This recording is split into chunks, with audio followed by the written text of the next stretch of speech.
evening, ladies and gentlemen, and welcome to Pine Richland Stadium here in Gibsonia, Pennsylvania, where tonight the Pine Richland Rams host the Shaler area Titans. Hi, everybody. John Irwin alongside Matt Prucker for coverage of tonight's game here on SATV. We're so excited for you guys to be here. Senior night here in Pine Richland, Friday the 13th, middle of October. Beautiful weather for some football. And what a game we can have tonight. Absolutely. Friday the 13th, as you mentioned, in October. The Titans are going to be hoping to give the Rams a fright tonight. Absolutely. Both teams coming in at 4-3 overall. The Titans 0-2 in conference. The Rams 1-1, but different stories for both teams.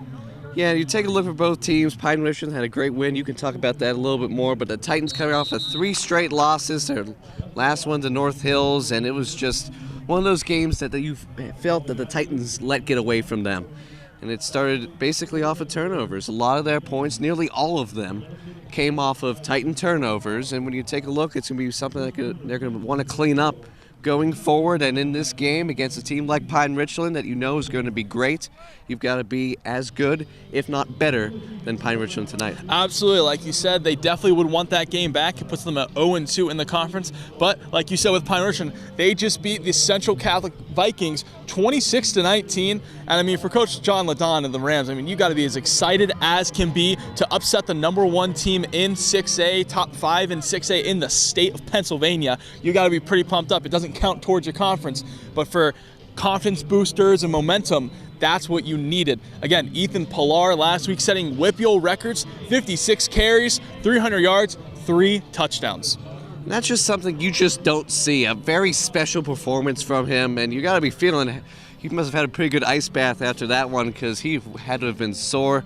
You mentioned that there was a quarterback change for Pine Richland last week as well. Absolutely. Aaron Schrader had to take over the freshman quarterback towards the end of the game as there was a Pine Richland Rams injury to their starting quarterback. So tonight could be a change of pace. Who we see in the game, Schrader, we do not know as of yet. And that's a good point is, do they go back to the run game with Ethan Pilar?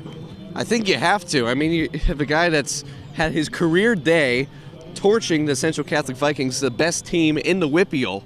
So you got to be thinking, they've got to do that, and Shaler's got to be thinking, we've got to find a way to stop that running game. Absolutely, and how do they do it? It's the question. Struggled in the last 3 weeks in general, just on the defensive side of the ball, but the run game is where it's been hurting. We've talked about key injuries the last couple of weeks. Obviously, Carson Pierce back in the lineup. He was on limited snaps, limited time, but still had a good game for himself coming off of a 4-week injury.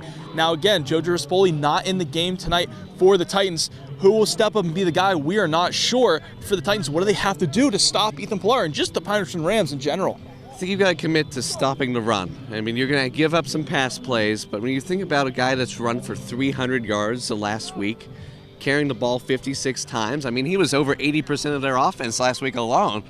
So you got to think, okay, we've got to find a way to stop the run, and on offense, we've got to be able to keep up with the Rams because there's no way we're going to shut them out. So you have to try to defense. They did better last week, so you got to try to limit Pilar's effectiveness and force the quarterback. 1, it's going to be a freshman quarterback if he's in, or 2, it's going to be a quarterback who got beaten up last week. Absolutely. And for the Shaler Titans, like you said, you've got to clean it up, you've got to stop the turnovers, and you've got to get back to the Shaler area Titans football of the first 4 weeks of the season. And how will it go tonight? We'd like for you to join us up in the booth for coverage of tonight's game.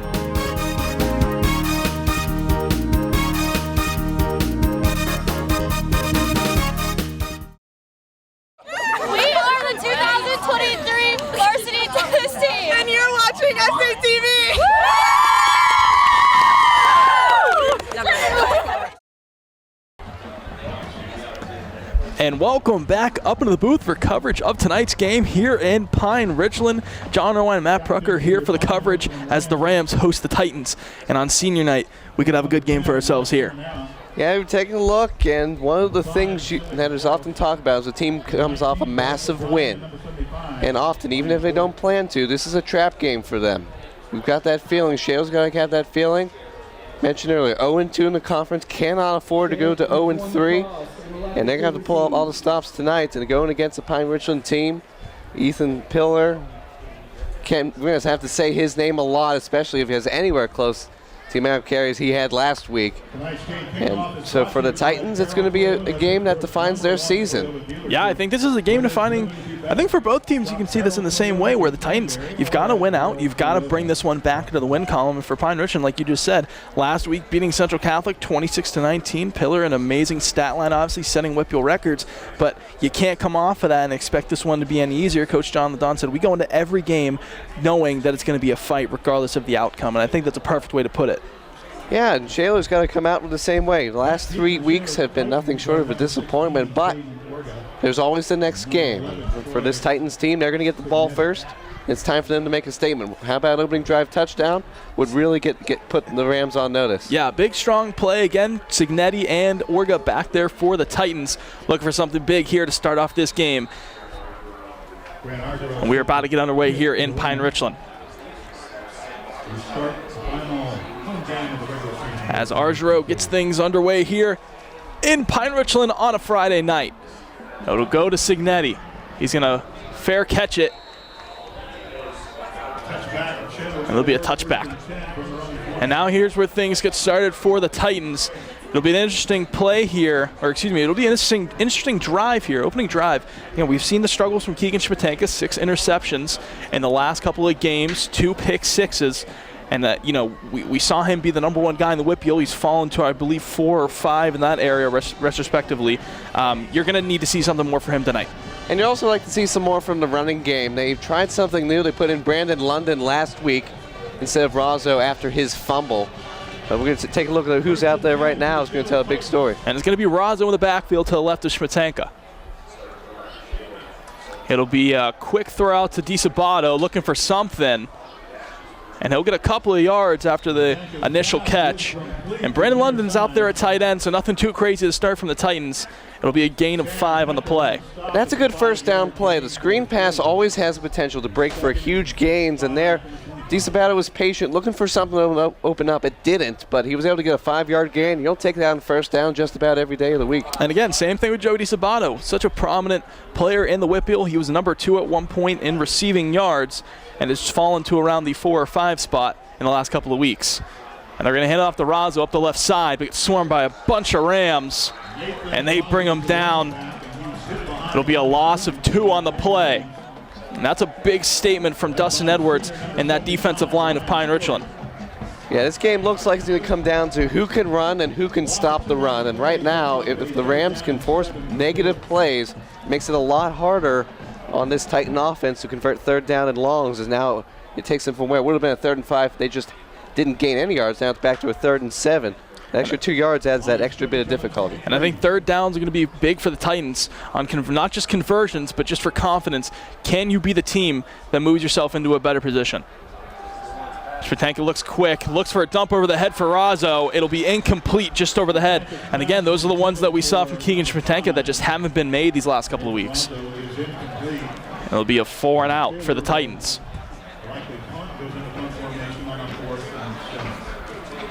And nothing too, I would say, for the Titans.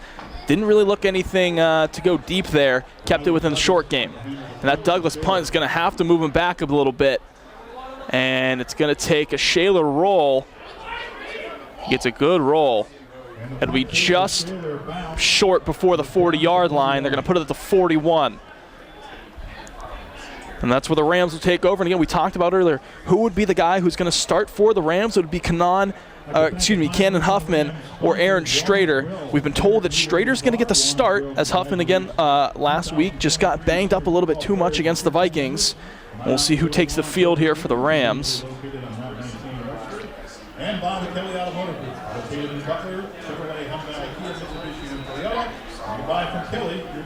Yeah, regardless of who starts at quarterback, their main guy is going to be Pillar. Mentioned that he ran for nearly 300 yards last week. And it'll be a Wildcat snap. Looking up the left side, bounces outside. It is Pillar now at the 50, gets to the 40, cuts back inside, and now Ethan Pillar on the first snap for the Rams is going to take it into the end zone for Pine Richland Rams touchdown. What a play call by the Pine Richland Rams, and Ethan Pillar out of the Wildcat. The commitment from the Shaler D-line to punch it up the middle. Pillar bounced outside to the left and took a house call. Yeah, exactly right. They wanted to stuff the middle, but they forgot about the C gap, and that time it was just a play that burned the Titans a lot last year with Palmieri, the Whippeal Player of the Year. Same thing, bouncing it off to the left, and couldn't ask for a better start if you're Pine Richland. And a better start, I think that's a perfect start if you're Pine Richland. As the extra point attempt is through and into the nearby road. And it'll be 7-0 in favor of the Rams with 10:15 remaining in the first. And, you know, usually at this point you talk about the drive, but on one play, I mean, what can you talk about, really? What you can talk about is Pillar has some speed. You saw it there. He's got some power, got some speed. He can do it all, but typical bell cow back. He's been asked to shoulder the load a lot, and he's got to be happy when he gets in a lot of that green space ahead of him. He can just take off. Yeah, on his senior night, again, with all the other seniors, I believe 22 in total. He's 5'11", 205. And again, just a great acceleration running back like we just saw there to bounce out to the outside, cut inside the hole, and take that thing to the house. Now for the Titans, now it's time where you have to lock in. You just got a big wake-up call. It's only been 1 minute and 45 seconds into the game, and you can't let this one slip out of your way. Yeah, and you also can't think this game is certainly not out of reach yet. It's the first possession. It feels like, wow, they just scored that touchdown, but every touchdown's worth 6 points. Now the Titans come back here and respond on their drive. They can tie the game back up. It'll be a good boot again. They're going to let it go back for a touchback. The Titans not risking anything there. And now for the Titans, it's where is your head? You know, you came into this one, you know, like you said earlier, you've got to upset the Rams. You've got to make a big playoff push, especially with Penn Hills next week, Fox Chapel the last week of your season. You know, who tonight is going to step up and, you know, be the guy for the Titans? And right now, for all those senior captains, the guys that are out there, someone's got to step up. They looked at Razzo a couple of times on the first 3 and out, and we haven't seen a whole lot of Titans plays yet, so we'll see. They move a man in motion. It'll be Orga. We're going to have a flag on the play, though.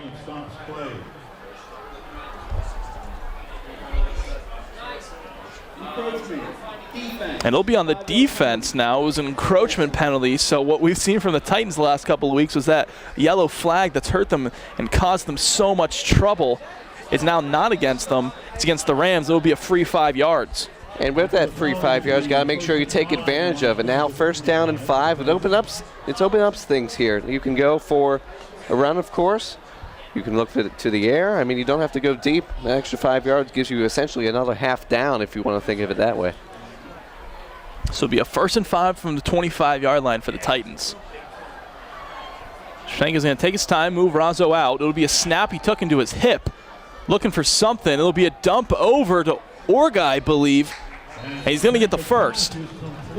So Stratenko reads it well, finds Orga heading out to the sideline and gets the first down. And that was great blocking by the offensive line, and that's going to be a key point for this Titans offense. Is a lot of big guys on that Ram D line, and they gave him great protection there. He was able to step up in the pocket and deliver a nice throw to Orga. Didn't have to make a great throw, but he made the right throw and allowed Orga to do the rest and pick up the first down and more. And the Titans have been to the 4-man set. They're now going to go trips to the right. And can this be a play that the Titans use tonight to the effectiveness that they had the last couple of weeks? It was a fake pitch out to the right. Stratenko's going to take it on his legs. It'll be a flag on the play. It's going to be coming back. It'll be a hold on Shaler. And again, that's going to be one of those ones where Shaler, when you get these runs from Stratenko or Razzo, you can't rely on the holds to open up the gaps. Yeah, the old saying is you can call holding on every play, but that one looked pretty good, obvious as he took him to the ground. And now it sets back your offense now back to near the original line of scrimmage. Was on a drive. It was starting there at their own 23-yard line. So now it makes it just that much harder for an offense that's struggled in the last couple of weeks. Yeah, it'll be a 1st and 20 now. And with Shaler, I mean, at this point, you got to be saying to yourself, we are in no need for a rush right now. We're only down a score. We don't have to go down the field and score within 2 minutes. Take up as much time as you need. The Rams in press coverage right now. It'll be a handoff to Orga on the sweep, trying to find a gap inside. He'll gain a good bit of yards. And maybe that's something we see different tonight from the Titans, is use Cadence Orga's speed, not just as a wide receiver, but on sweeps and on these plays where he can bounce outside. Yeah, the jet sweep there is a good play to throw out every once in a while. Makes the defense respect that pre-snap motion, and you'd like to think that now you made that run. That was a solid gain, right? A solid gain of 5 yards, and now when you use that, it might open some misdirection opportunities in the future. So it'll be a 2nd and 15, under 9 minutes remaining. They go back to the 4-man with Razzo to the right.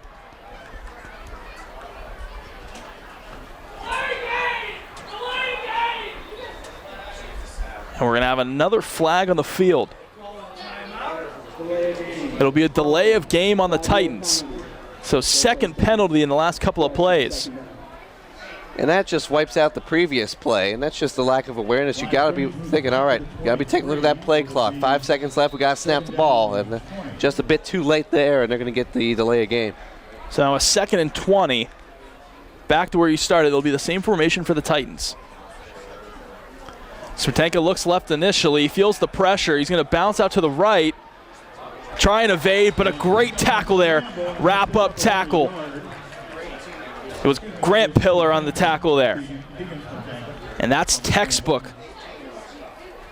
Yeah, that's a great tackle. Smetanka's trying to juke him out of his shoes, but he wasn't fooled at all. Got his hands on him, kept him there, and just used his strength to limit Smetanka to only a gain of 1. And such a good job by the Rams there to not only have their defensive line try and push back Shaler's, but push them towards the sideline, make Smetanka have no room to escape from the pocket. You can tell if he can escape forward instead of sideways, he can become a very dangerous runner. Out to the side, he's not as valuable. It'll be a fake handoff. Smetanka rolling, trying to find something, goes up the middle, but he trips as he tries to get there just in front of the 20-yard line. And that'll bring up another 4th down for the Titans. Same spot they booted it off last time. Yeah, they were looking deep for decent battle on that play, but the blocking just didn't hold. And it'll be a squibbler of a kick. It'll still be a Shaler roll. And it might roll to the exact same spot around there. Now just in front of the 40, it'll be marked at the 38-yard line.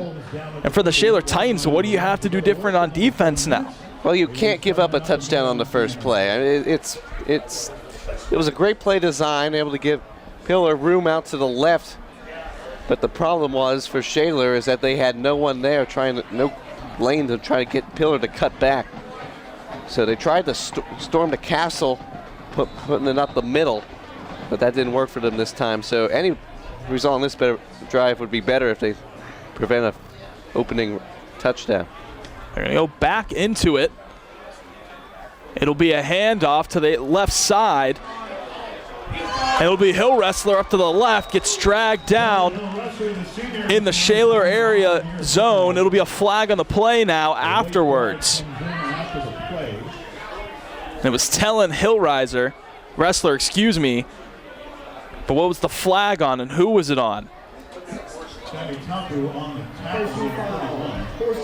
And it was a horse collar call. I did see a tug of the jersey, but they got him for the whole horse collar. And it's going to move the ball even more now for the Rams. It's just one of those things where you got to bring him down, but you can't grab him by the back shoulder plate. And that's been said a lot, is that's dangerous for the running back. And at least they got him down this time, but the problem is that adds another 15 yards and makes it that much easier for this Pine Richland offense. And again, it'll be Pillar back there. It's going to be right up the middle, up the gut. But we stopped after a gain of 6, I believe. And the acceleration right away after the fake handoff, which is absolutely phenomenal from him. Yeah, they wanted to see if the Titan defense would commit, and they did not. They held their gaps, but his speed off the misdirection was enough for him to run forward for a gain of 5 and sets up good things here for Pine Richland here on 2nd down. And now we see Strader in the game. It'll be a throw off to the left. It'll be a good catch. Found his man Bryce O'Brien up to the left side. And they are going to move the chains. Got the first down. Yeah, and with Shaler, that's the first time he's been in the game. He's the freshman. Want to set up things easy for them. A quick pass like that. If he's open, great. If not, find someone else or try to escape or throw it away. So it was a good play call there to get the first down. And they'll keep Pillar to the right. It'll be a handoff up the middle. He'll get tackled. Almost looked like he took a shot there at the legs. But nonetheless, got a couple of yards after that. It was Abe Cook on the tackle. And that was a good tackle. You mentioned Pillar's size earlier, and we got a guy that's that big. The idea is trying to tackle him low, got him there by the legs, and was able to trip him up. And that's the best play for the Titans so far on defense. And now Pillar back into the Wildcat. He's going to keep it himself up to the left side towards the hash. And he'll be marked a couple yards short of the first. And again, just chipping away right now. That's a good tackle there by Barnhart. Same thing. They've been tackling low, and now you've got themselves third down, maybe fourth down territory. John Ladon is a very aggressive coach, so likely fourth down territory, but now it's got them to the first third down of the game. And now two running backs now to left and right of Shaler. He's going to take the snap, hand it off to Hill Wrestler, looking to bounce out to the outside. Does get the bounce out. It'll be a touchdown for the Rams, but a flag on the play. And I think it might be a hold. We'll see if it comes back. Nonetheless, a great run there by Hill Wrestler. And it's just one of those holds. They're going to signal for a hold here. And it was on Connor Drips, I believe. And it was. It's just one of those holds that wasn't needed. It was behind the play. He had the touchdown. It's just one of those plays that drives coaches crazy because he didn't need to hold him there. And he took him to the ground, a pretty obvious hold, in fact. So just one of those plays that now it's a third down and long. It makes it that much harder. The Titans defense has responded after giving up the opening play touchdown. It'll be a 3rd and 14 now. And now we see Huffman in. He's going to look left initially, pump fake, load up deep, looking for his man and out of bounds. Was looking for Baloris, did not find him, just overthrown. With some of the Rams guys in the press box, one of the pass interference, there were two problems. One, there wasn't really much contact, and two, that ball was overthrown to the outside the end zone. So now it's going to set up a field goal, and you mentioned in warm-ups, this guy was hitting from 45 regularly. Ardro was hitting 45-yarders with ease, clearing it. So for him, this should be a piece of cake. Be a good snap, good hold, and it's blocked by the Titans.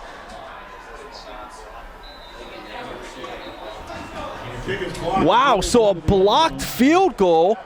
They just got a hand up. There was only maybe 6 guys on the line for the Titans. There was 5 guys 5 yards back, and they blocked it. And that is a phenomenal play. That's exactly what you want to do if you're this Titans defense, is find a way to change the momentum. And you get a play like that. They weren't even trying to block the kick. That looked like a pretty low kick. Yeah, it just looked like they wanted to get a hand up. By the defensive lineman just to get his hands up and block it.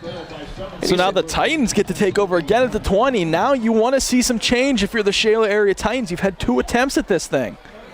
Yeah, it was a great block, and that's something you need now. 4:08 left to go in the first quarter. And you got something going. You got a first down on the last drive. You've been building a little bit. Now it's time to see if they can take advantage. Roger. And still only 7-0. Clock changed to 4:35 now. And now 2 running backs in there for the Titans. It'll be a handoff to DiSabato up the left side. And he's going to gain 5 on the play.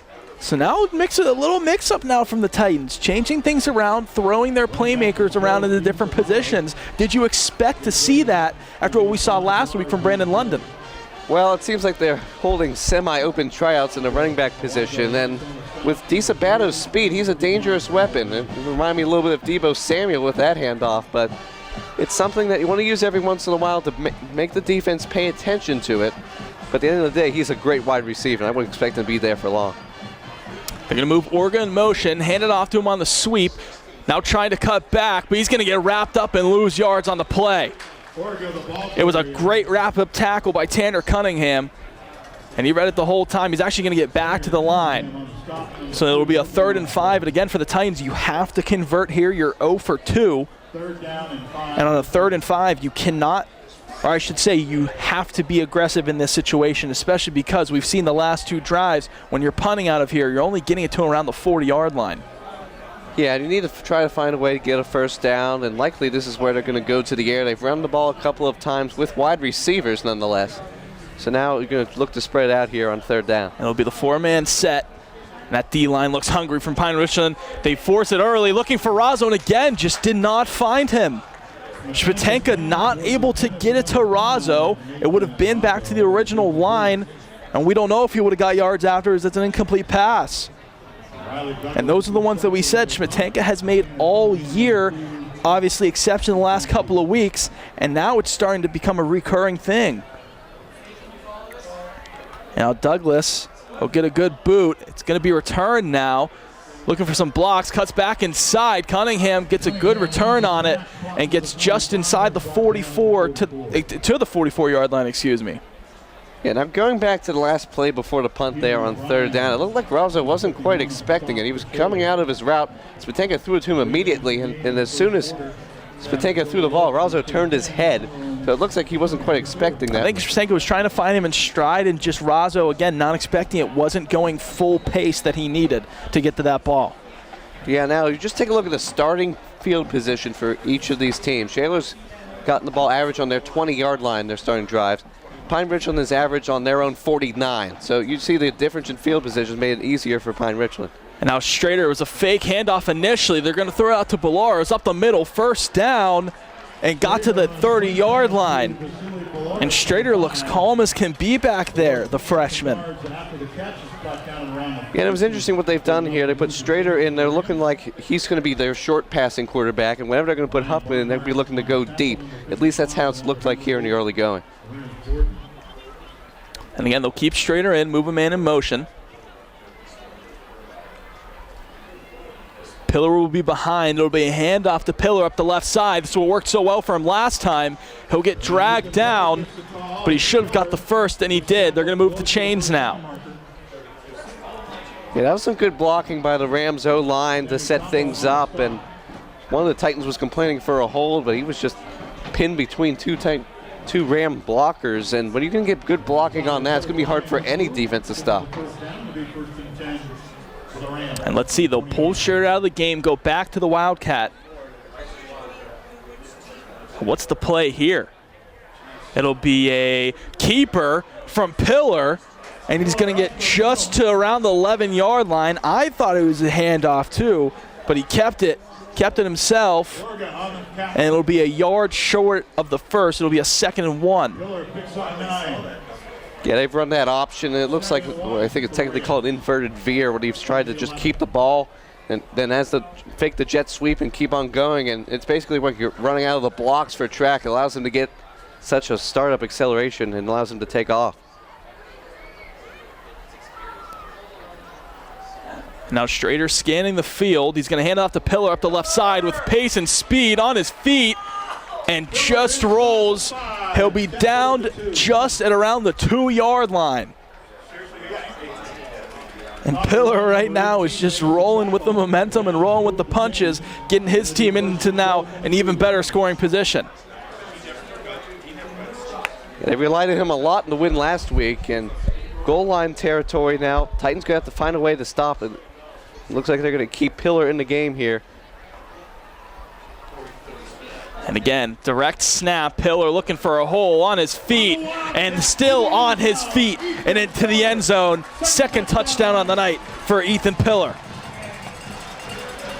Yeah, on that drive, he had to work for it a little bit more, but all the same, relied on the big guys out front to open up that hole, and once he saw it, he burst right through and into the end zone. Nothing Shaler could have been able to do to stop that play.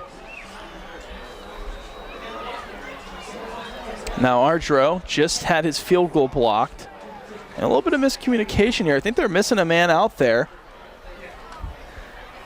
O'Brien's going to have to sprint out there onto the line. Still 10 seconds to kick this one off. And still confusion. And they're going to have to take a delay, I believe.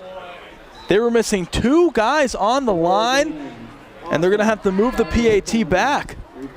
See some early special team woes here from Pine Richland. That might not affect them too much, but it's just something that drives coaches a little bit crazy here, because you think, all right, not only did we have 1 guy who wasn't out there, we had 2 guys that were out there. I was looking, I was like, I only saw 9 guys. Yeah, they were missing 2. And usually you see someone like 10, but now it's like, all right, there is the 2 guys on the ends. Now it looks like they're ready to go, and they have the block field goal. Titans going to be hungry to try to block the extra point.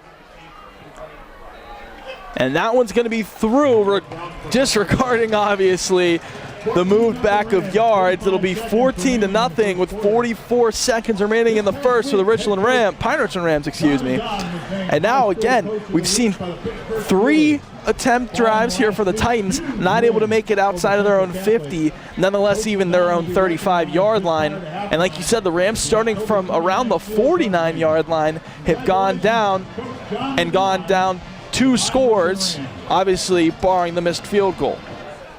Yeah, it's something that the Titans are going to have to figure out on offense as we go up against these tough teams is, okay, these guys are bigger than us, they're more physical than us, they're more faster than us. What can we do to sort of spread things out and try to minimize the effect that those players have in those matchups? And so far, they've tried to do that with some sweeps, tried to do that with some quick passes. It hasn't really worked. They've gotten a couple first downs, but then the drives have stalled and they've been forced to punt and give the Rams really good field position. Now Ardro, does he put it back? It'll be an onside kick attempt from the Rams. Do they get there? It'll be a flag on the play. And it looked initially like I was gonna call it as an onside kick attempt the way they lined up, but I didn't know they were actually gonna do it. And I believe it's gonna be on the Rams. So an interesting call, up 2 scores to go for the onside attempt. And this is something that Coach Ladon has done a lot. He's been wanting to push the envelope whenever they've had the advantage. We saw this last year. They did a couple onside kicks. And now they line up a little bit different here. Looks like they're just going to kick it deep. But you never know. Or do they attempt it again? I mean, Shaler's got to be ready for that now after they saw that the first time. And it'll be a good boot.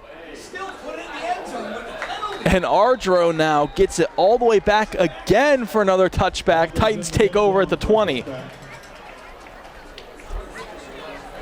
And Ardro, again, I mean, athlete nonetheless. Kickers are athletes too, right? 6'2", 195 junior is putting it back every time for a touchback. Yeah, it was good. He's still probably kicking himself after the blocked field goal, but hey, it doesn't matter what you can do. They've been like, all right, don't want to risk a kick return. You know how dangerous DiSabato and Orga are. So might as well just put it in the end zone. The guy's got the leg clearly. So now Chail's going to come out on offense, look to change the momentum. And a defensive change there for the Rams. Chwatanka has time, loads up deep. It'll be DiSabato. He caught him in stride now. 1 man to beat. Boloros gets past him and gets dragged down by Cunningham inside the 20. And DiSabato makes the play. So we've been waiting for a while to see this, that big splash play. One-on-one on the outside, safety coming to help. And Chwatanka slightly underthrew it. It gave the cornerback some hope that he nearly got a piece of it. DiSabato pulled up, able to catch it, and then keep on going. See the speed and recovery of the Rams safety, able to get there and tackle him, and slow him down at the last minute. But this is something that Shaler has wanted to do. How can we get DiSabato behind the defenders, give him room to run? And now big play here to close out the quarter. Titans on the comeback. And now as the clock hits 0, we will head to the second quarter of play as the Pine Richland Rams lead the Shaler Titans 14-0. Let's go Titans! You're watching SATV! Go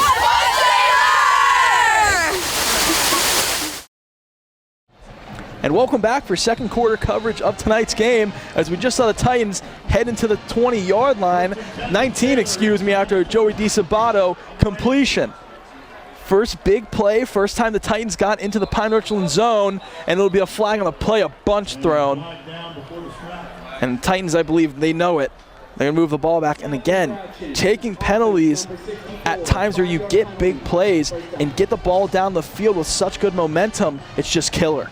Yeah, they call it a snap infraction there. I thought it was a false start on Barnhart, and that's probably why he jumped. But just something that drops you back even more. You're still in a dangerous position to score. This Titans offense has shown in the past that they can be able to score from this range.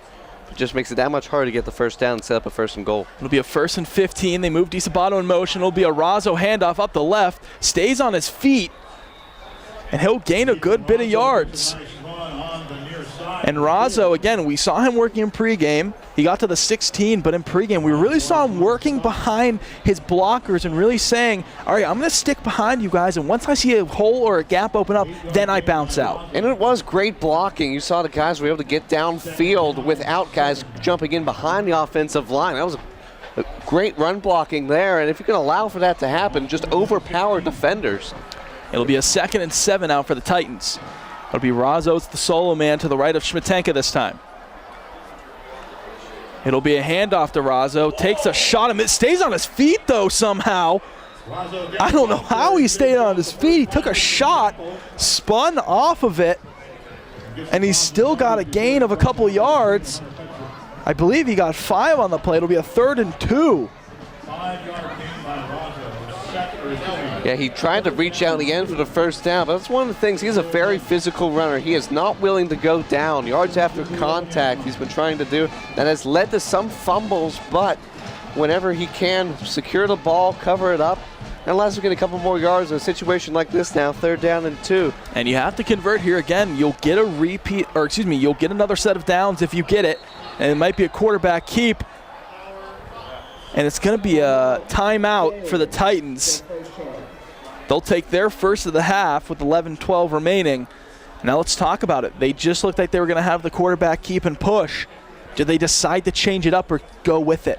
Yeah, they were running out of time. That's why they called the timeout. Maybe they were trying to draw them off sides or something. That's certainly a possibility, but they took a little bit too long to get to the line of scrimmage. And whenever that happens, it leaves you with little time to call an audible, but now gives you a chance to think it over. This is a big possession right now for the Titans. Big possession. I think this is a massive possession considering you're down 2 scores and you don't get the ball to start the second half. You need points right now if you're the Shaler Titans, knowing that the Rams should have had a field goal on the board. You got away with one there, got the block on it, but you know that the Rams are going to do everything they can to go down the field and score regardless of the turnout of this drive. And you probably need 6, not a field goal here, because it makes it to a 1-score game, and when you think the amount of possessions both teams have had, you got the stop on the block field goal, but that was more of a fluky thing. Like often you don't block those, but now it keeps you in the game, and getting a touchdown here, getting a first down would be huge here. 3rd down and 2. And Schmietenka lines up under center. 3 men in the backfield. It'll be a fake handoff. Looking for London up the right side. And tipped away. Did he catch it? No, incomplete. They went for the bounce out. It was a great tip. I believe it was Baloris who got a hand on it. And London not able to make the juggling catch. Brings up a 4th and 2.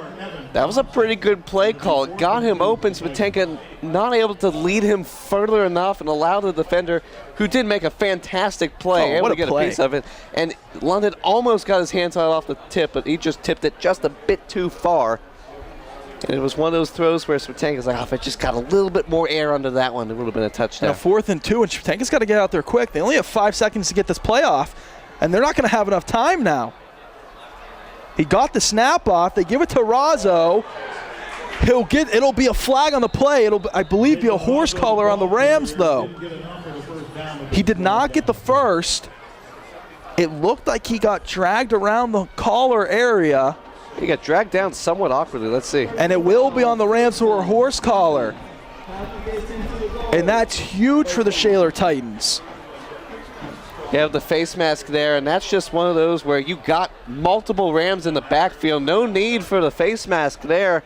And then half the distance of the goal gives Titans 4 shots at the end zone from the 5-yard line. First and 5 now for the Titans. And now where do they roll? We saw the previous play before that. Brendan London had rolled out. He'll be on the line. Will he be a bounce out guy here? It'll be a handoff to Razzo up the gut. He'll gain a couple after the stretch. Great job by Razzo to gain 2 on the play. It'll bring up a 2nd and 3. And that's good on a first down and goal where it gets you just a little bit closer now. A run is more realistic to go in for the 3 as opposed to the 5. Or passing-wise, if Smetanka has to run out of there, he can look for a scramble. But this is one of those times where you need to convert. We saw in the Woodland Hills game a couple weeks ago on homecoming, the Titans had a couple of chances to score in the red zone to try to make that game closer. However, interception and then a turnover on downs in those 2 possessions really doomed them, as their red zone woes have been a struggle this season. And now they go quick out of the huddle. It'll be a flag on the play.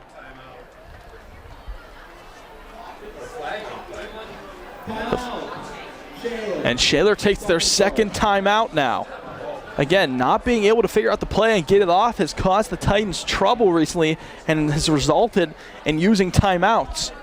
Now, it looks like they did have 1 second on the play clock when they got off, but it doesn't matter because Coach Ryan called the timeout before that. But it is a big possession for the Titans. You mentioned it is a massive possession, and it really is. There's a big difference in the minds of everyone if you go and score down here and make it a 1-possession game as opposed to a 2-possession game, especially after the big splash play by DeSabato. You would like to turn that into points. And not turn it in just to points, but turn it into momentum, turn it into cleaner play, right? It doesn't just come down to points on the board. It comes down to how you play the rest of these pretty much full 3 quarters. We're only 2 minutes into this one. And it'll be a 2nd and 3 still, nothing changed, just a timeout. And this is big from the Titans. It's also big from the Rams of how do they play defense on this one? Do they read it right? Do they respect the run game of Razzo and decide to have guys stay and pinch on it? Or do they say this is where the Titans may want to throw and get their guys back into the game? And that's a great thing since the Titans have established the run, is they have to be aware of that threat and also be aware of the threat of Smetanka rolling out the pass. And it'll be DeSabato now in there as well. And now we're going to have a timeout on the Rams, and LaDon is furious right now. And he's running out there to the 10-yard line. I'm sure he called a timeout, or else there would have been too many men on the field, but he was furious. He snapped his radio off, and he was storming out there. I mean, we talked about how disciplined the Rams are, and we've seen now a couple times in these past couple of drives, offense and defense, penalties, mistakes, and just personnel issues now. And LaDon, I believe, is just fed up, and he needs his guys back on track. Mentioned this is a big game for Shaler, but this is a big game for Pine Richland too. If you go down to 1-2 in conference play against, especially to a team like Shaler, where you're projected to beat somewhat handily, if we were going into the odds of this, but anyway, you look forward, and it's just mistakes that you can't afford to have. You have that big win against Central Catholic last week. You can't afford to have a letdown here, and it starts from penalties. And it's senior night too. A lot of the seniors are getting celebrated and maybe have taken away some of the intensity that they might need to have. And we saw the senior night being so early, obviously. Still with 30 minutes, they did it before the game. And I think that was one thing that LaDon wanted was, hey, I need my guys focused on the game. And now they go to Razzo now on the right-hand side. Smetanka looks to call audible.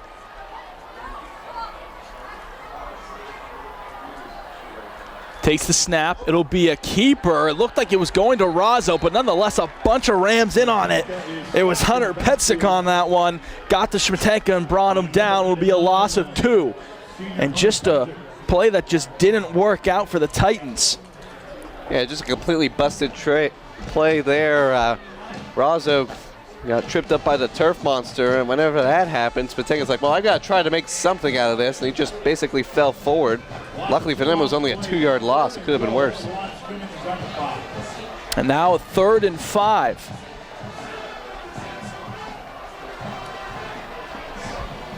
A big play for the Titans. Smetanka looks right for something. Razzo had a hand up. It'll be a dump off. And did Himrod haul it in? It'll be a touchdown. Titans to Himrod. Pass is complete for a touchdown. And that is his first career touchdown. Sam Himrod, his first year playing football, the senior. And that's just a great work of the scramble drill, finding a way to get open. Did a little basketball move. Came back, yeah. And you've got to come back to the ball when you're in the end zone.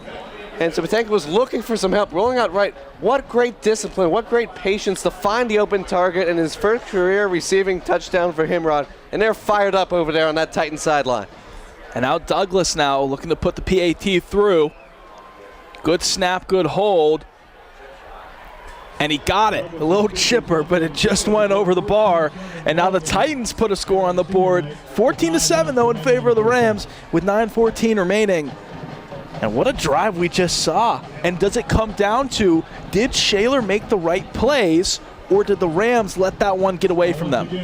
I would give credit to Shaler on this one. They made the right plays, and they had to use a couple of timeouts to do it, but it all started from that big 60-yard pass from Sabatenka to DeSabato to close out the first quarter. And then once it did there, they didn't panic.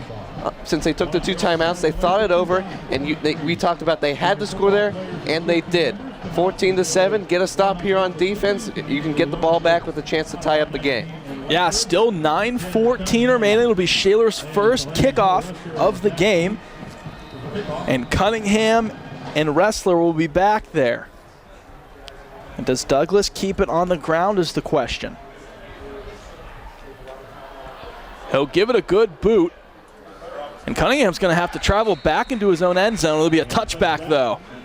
So good boot from Douglas puts the Rams at the 20. It'll be the first time they haven't started from their own 40-yard line or further.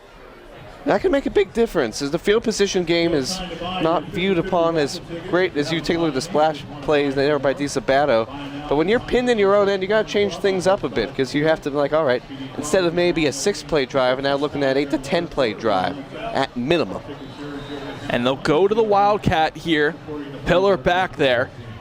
He's looked phenomenal so far, especially with his decision-making of what he does, regardless of the play call. They move Hessler in motion. It'll be a pitch-off sweep. Looking to bounce out the outside. It'll be a hold on the Rams. Would have been a gain of 6 on the play, but I believe it was a hold as Jordan Winters was trying to break free. And they're going to move it back. Looks like they're going to give on the right tackle here. It was actually on Sermonera on the outside there. And now they're going to move it for a 1st and 20 from the 10. And again, just a little unnecessary. Winters would have still had to make a big play to catch Hessler on the carry. They'll move it back 10 more yards. It'll still be a Wildcat situation.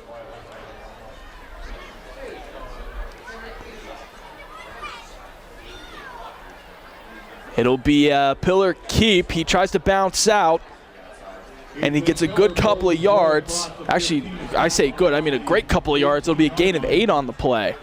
You see how much that hold hurts you. And now the Rams have made quite a few mistakes here with the penalty department. And that set them back. And what would have been a 2nd down and 2 turns into a 2nd down and 12 thanks to the holding call.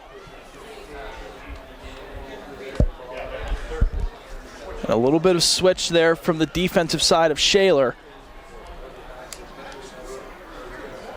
And now it's Huffman back there, looking left, now looking right across the field. Has a man in stride. Oh, my goodness.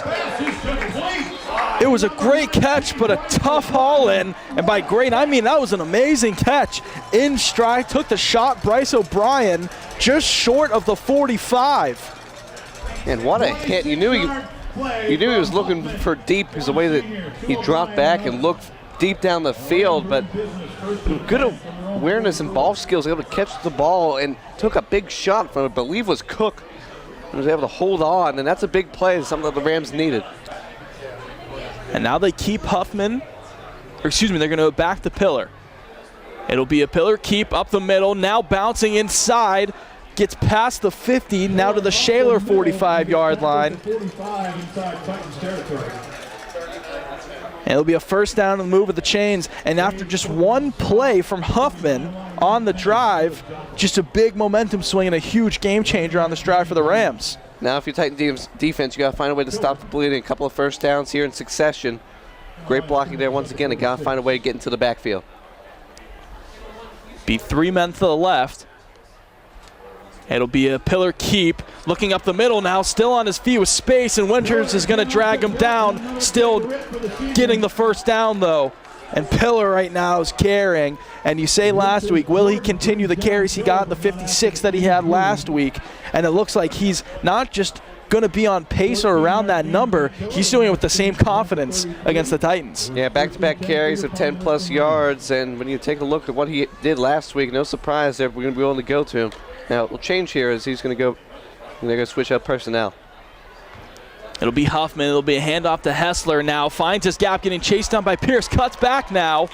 And he's getting a first down now. Gets to the 11-yard line. And the run game that we said would be such a monumental thing on both sides of the ball is in the Rams' favor. Yeah, 3 runs of increasing progression, 10, 12, and now 17 yards. And this run game has been the strength of the Rams past few years, and they've shown here tonight.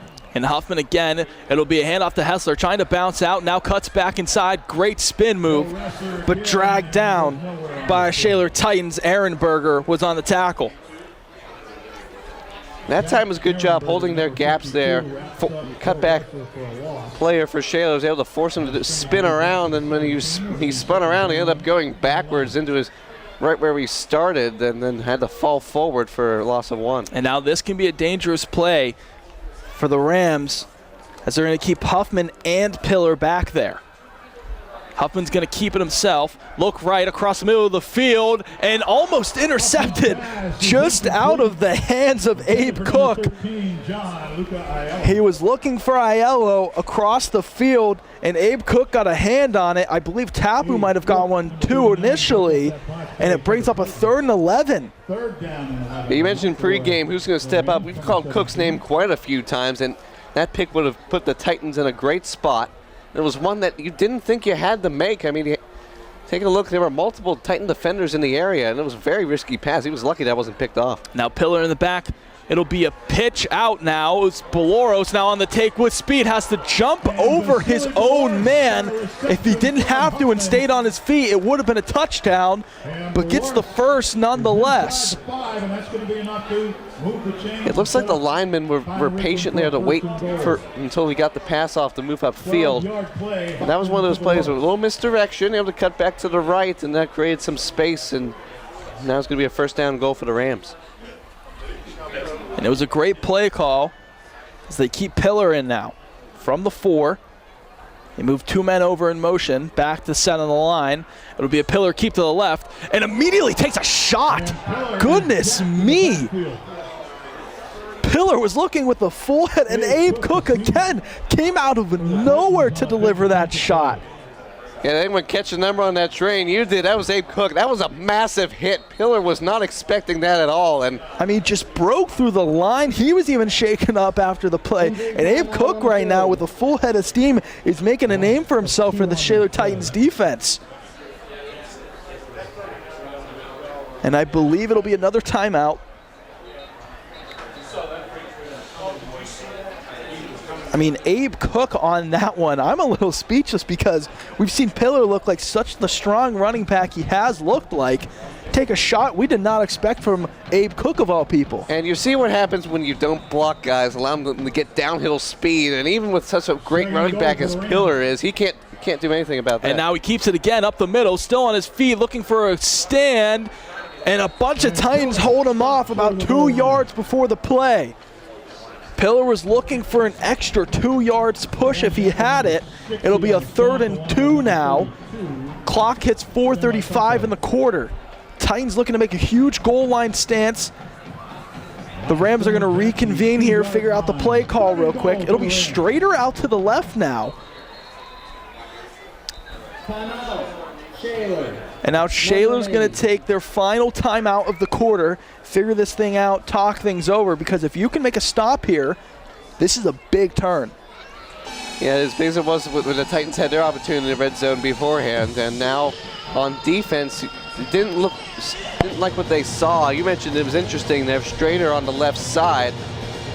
You had to wonder, since he's been in the game only a limited amount of snaps and only at quarterback, that they were going to try something fancy with him, which is interesting considering the fact they've been very effective in the running game, especially in short yard situations like this. And you saw Jim Ryan just hyping up his defense there, saying, "Hey, let's go, right? This is the time where even if you do get the stop, you got to stop them again. If you get the stop again, obviously you get the ball.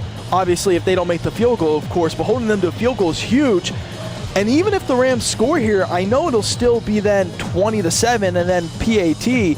But that's huge in instilling confidence that your defense is doing this to a Pine Richland Rams team. Yeah, and the defense has played pretty well. If they can hold them up there, much better than they've had the past few games.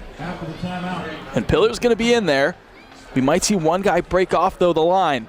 He's going to keep it up the middle. And I think Tapu held him. And Pillar. And they stopped him at the line. Barnhart was in on it. Barnhart got in there and stopped Pillar. It'll be a 4th and 1.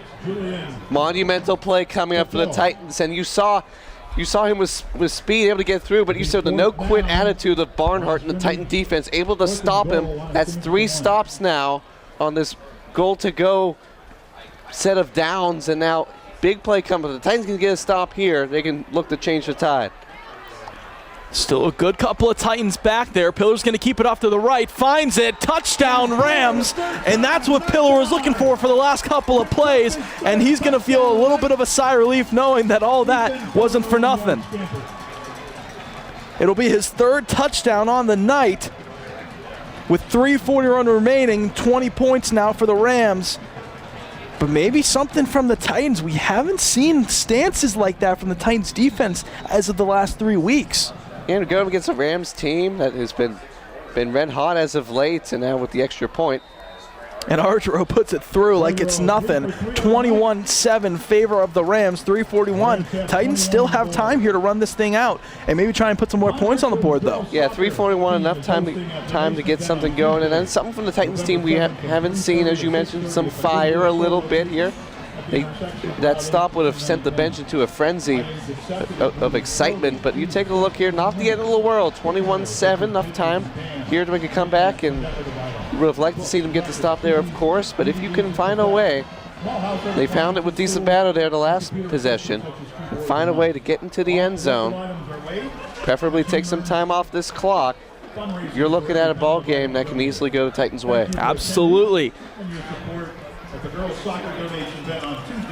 And what's the plan here now from the Rams? Do they try another onside? Do they try and get more points? Or do they say, all right, Argero's been looking great. He's put everything into the end zone, obviously. And that's something as a coach, if you're Shaler, you got to be expecting an onside kick. And let's see. It'll be a boot. And it'll be another touchback for the Titans. They'll take over at the 20, 3:41 remaining. And this is a big drive. Again, we saw on the play the Joey DiSabato big reception around 60 yards, got it downfield, and helped the Titans out, brought it to the 19. Then we saw the huge stance from the run game to the to the 3rd and 1, I believe that was the Nate Razzo play. And now the Titans looking to make a statement if they can go down and put more points on the board.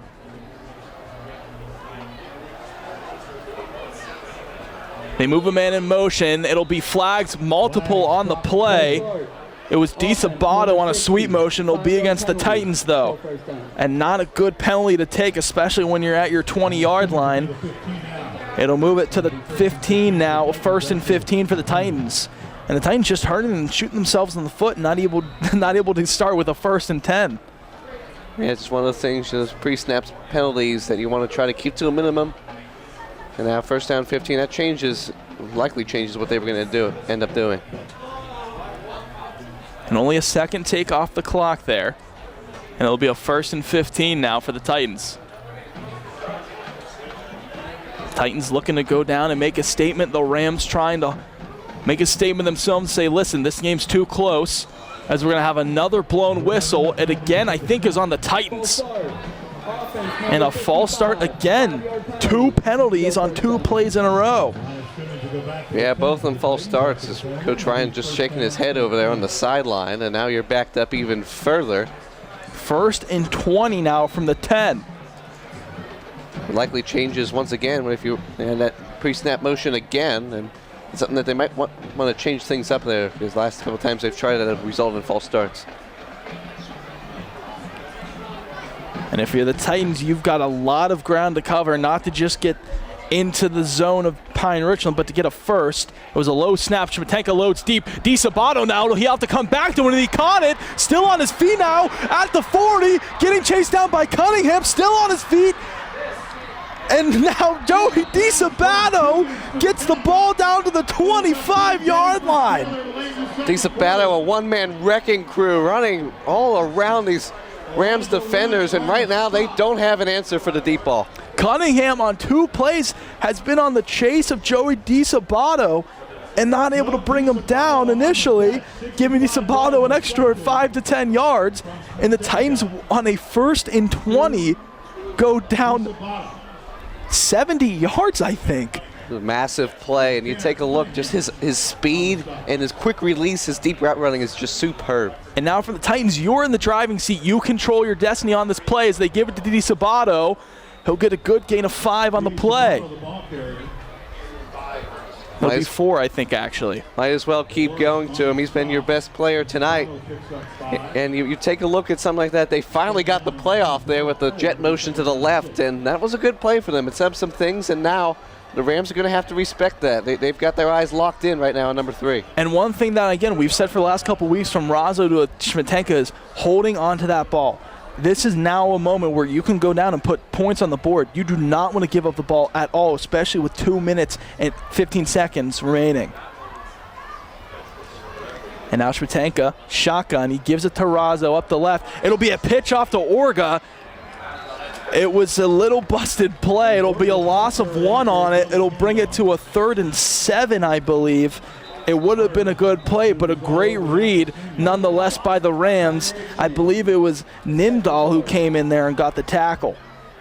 Yeah, we saw that play worked pretty well last week against the Indians in the 4th quarter when the game was pretty much out of reach. Double handoff, and it didn't quite work because there was already a Ram in the backfield and messed up. That handoff wasn't as clean, but that play did have potential for a pretty big gain. You saw there was some space opening up on the far side of the field. And now Coach LaDon's going to call a timeout and organize his team now. Big play for them on defense because if you're Pine Richland, you can't allow a team like Shaler to hang around. Absolutely. And again, Coach Sean LaDon, former coach of the Shaler area Titans, obviously a couple, not just a couple, but around 5-6 years ago, left, went to Penn Hills, and now made his way to Pine Richland and doing wonderful things. Obviously the reigning 5A WPIAL and PIAA state champs. And now for him, though, it's a big decision. 3rd and 7 from the 21. The clock stopped, obviously, because of the timeout with 1:55 remaining. And what do the Titans have? We said they needed to play aggressive. We said, do they have tricks up their sleeve that can give them points and give them momentum swings? And they're trying to use it to their best advantage. Schmatenka looks. It'll be a fake to Razzo. Now Schmatenka has to scramble, getting chased down, and he's just going to have to throw it away on the play.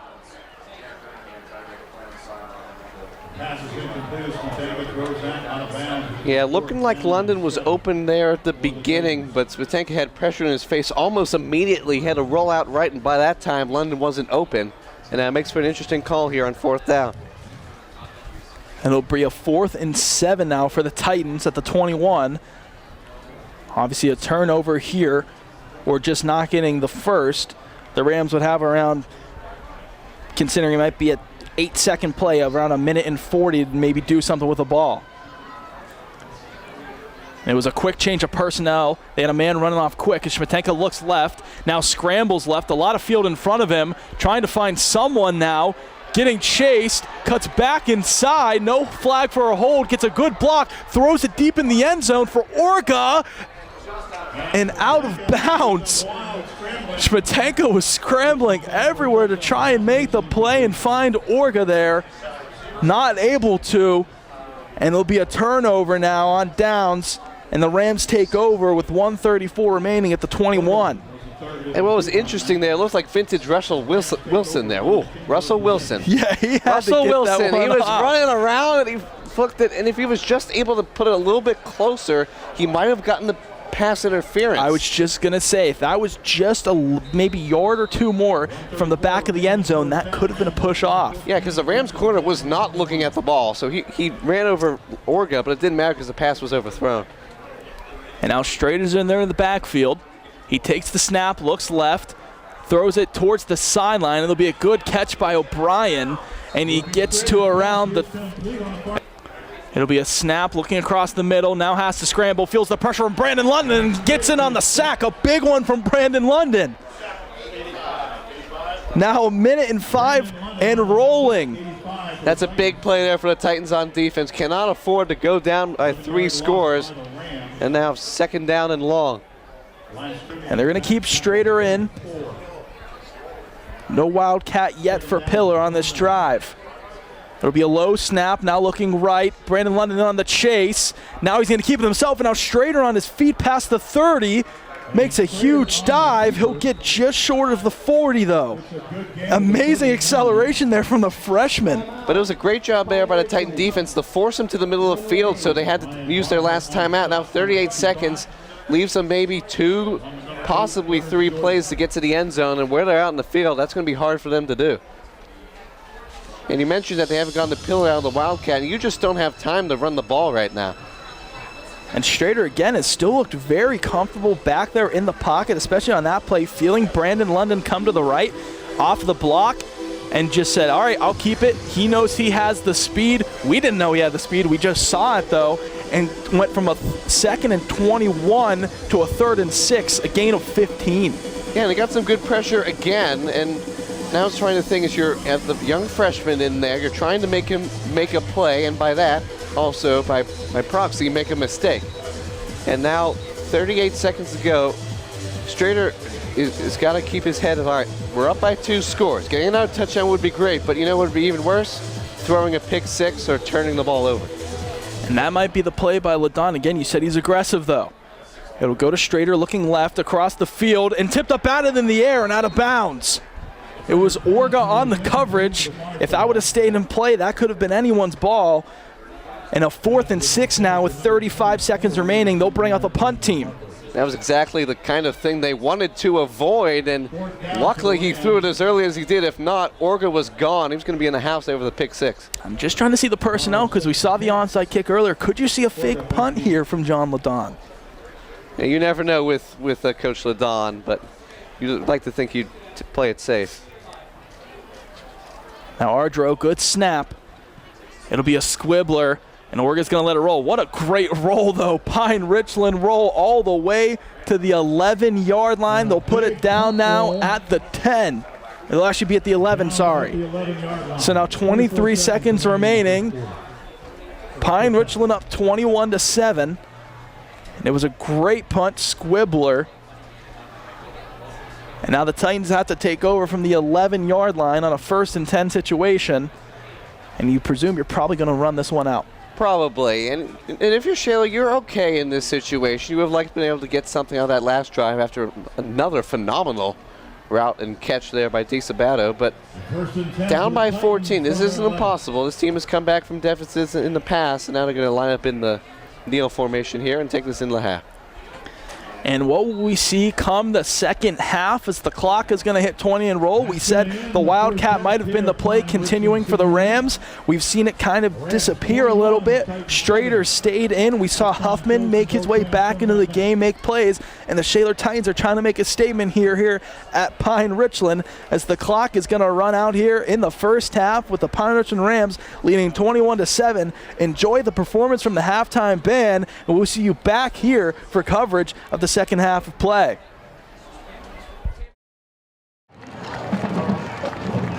Tonight, we bring the bright lights of Broadway to the field. This famous street spans the length of Manhattan and houses 41 professional theaters in the city that never sleeps. Wicked has been dancing through life and defying gravity since 2003. We feature our auxiliaries with classic ABBA hits I Have a Dream of Mamma Mia from the jukebox musical Mamma Mia. Our curtain closes with One Day More, an iconic song from 8-time Tony Award-winning musical Les Miserables, featuring soloists Owen Yarnott, Josh Oppen, Eddie Schmidt, Michael Ullery, and Donnie Gill.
The band is in the directors of George Steps, assistant directors Wilson Thomas, Kelly West, and Ryan Kaiser. Field tech, Michael Labella. Dancing sponsor Amanda Michelati. Majorette sponsor Alyssa Ryan. Color guard sponsor Becky Butler. Pit tech Casey Berg.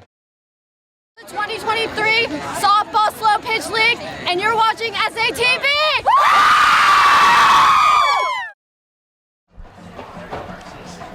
And welcome back up to the booth for coverage of the second half of tonight's game. Again, John Irwine and Matt Prucker up here in the booth. Hopefully you enjoyed the halftime performance from the band. And as the Rams lead the Titans 21-7, we've had an interesting turn of events come that second quarter. Yeah, it was very interesting. It started off the Titans looking for the touchdown in the early going of that quarter, which they got. However, the Rams responded in due time to reach the scorelines. And right now, 21-7. Rams. Titans had an opportunity to make the game even closer on a couple of possessions. Spatenka was running around like a madman trying to find an open receiver, incomplete. And then the Titans nearly had a goal line stand to close out the half. Yeah, absolutely. And now 21-7 now for the Rams. They're looking to make a big second half push. As Riley Douglas is trying to get this thing underway, the Rams will return here. It'll be Cunningham and Hill Wrestler back there for the Rams. And what does Riley Douglas do to start us off here in the second half? He gets a good boot, and Hill Wrestler is going to have to take it back for a touchback. I think he wanted to return that just a little bit frustrated he couldn't keep that one in play. And the Rams, will take over from the 20. And we talked about it at half. We didn't really get off as much as we wanted to before the first half ended, though, was who's going to be the person that's going to be taking snaps. Will they go back to Wildcat with Pillar, or will they try and keep Strader and Huffner back into the game and work them back in? It's one of the interesting things that Pine Richland does. They've done it for the past couple of years, and they have been quite successful in this, going with multiple quarterbacks, guys taking the snaps. They've had 3, quote, quarterbacks, although Pillar has run the ball every single time he's touched it. And now it will be Strader now in the shotgun with Pillar behind. It'll be a handoff, trying to bounce out the right side. Brendan London tried for a dive. Now Pillar still on his feet at the 30 and shoves a man down. He'll get the first and get to the 36-yard line. Yeah, something we haven't had to say tonight is missed tackles. Now, the first couple of missed tackles that we've seen from the Titans, and London nearly had him for a loss. You see the persistence, though, of Pillar to keep on going and break a couple of these Titan tackles. And if the Rams can come out with a hot start here to the second half, still up 2 scores, they can make a mess of the Shaler Titans defense. As it'll be a handoff to Hill Wrestler. It'll be around a gain of 4. It'll leave a 2nd and 6 now. And how does the Shaler Titans defense step up here? And if they can get a stop and get the ball back without the Rams scoring, that'll be huge, especially considering that their offense has been making some moves now on their drives. 2nd down and 7 for the Rams. It'll be another handoff to Wrestler. Now cutting out the left side. Can he get the first? And it'll be pushed out of bounds by Orga around 3 yards short. And one guy I think we've had our eyes on and has pretty hyped up this Titans defense was Abe Cook. I mean, we saw him with that big hit against Pillar, and we saw him really making plays, getting hands on the ball and making incompletions. Will he have a hand on this drive and in future defensive drives, as it'll be a 3rd and 3 now for the Rams. It'll be a keep from Strader, now up to the right. He stays on his feet, gets past Cook now, cuts inside, now cuts left, and is dragged down by Pierce. There's a flag on the play, and I think it's going to be against the Rams. Yeah, Cook nearly stopped him before the first down, although they are going to get it. They will still get the first down. It's going to be afterwards. And I want to say it was Ryan Corey on that. I think he was just a little frustrated on it. He was talking to Barnhart. And they're going to move the ball back now. It's going to go all the way back to the 40-yard line. Yeah, that depends on where they called it. Said they called it before he got the first down. So that's going to send him back. I think it might have been blocking the back, actually. But regardless, it's going to set them back and make it a much harder 3rd down. It'll now be a 3rd and 3. 3rd and 3. 3rd and 6, I think. 3rd and 6. And it will be a 3rd and 6.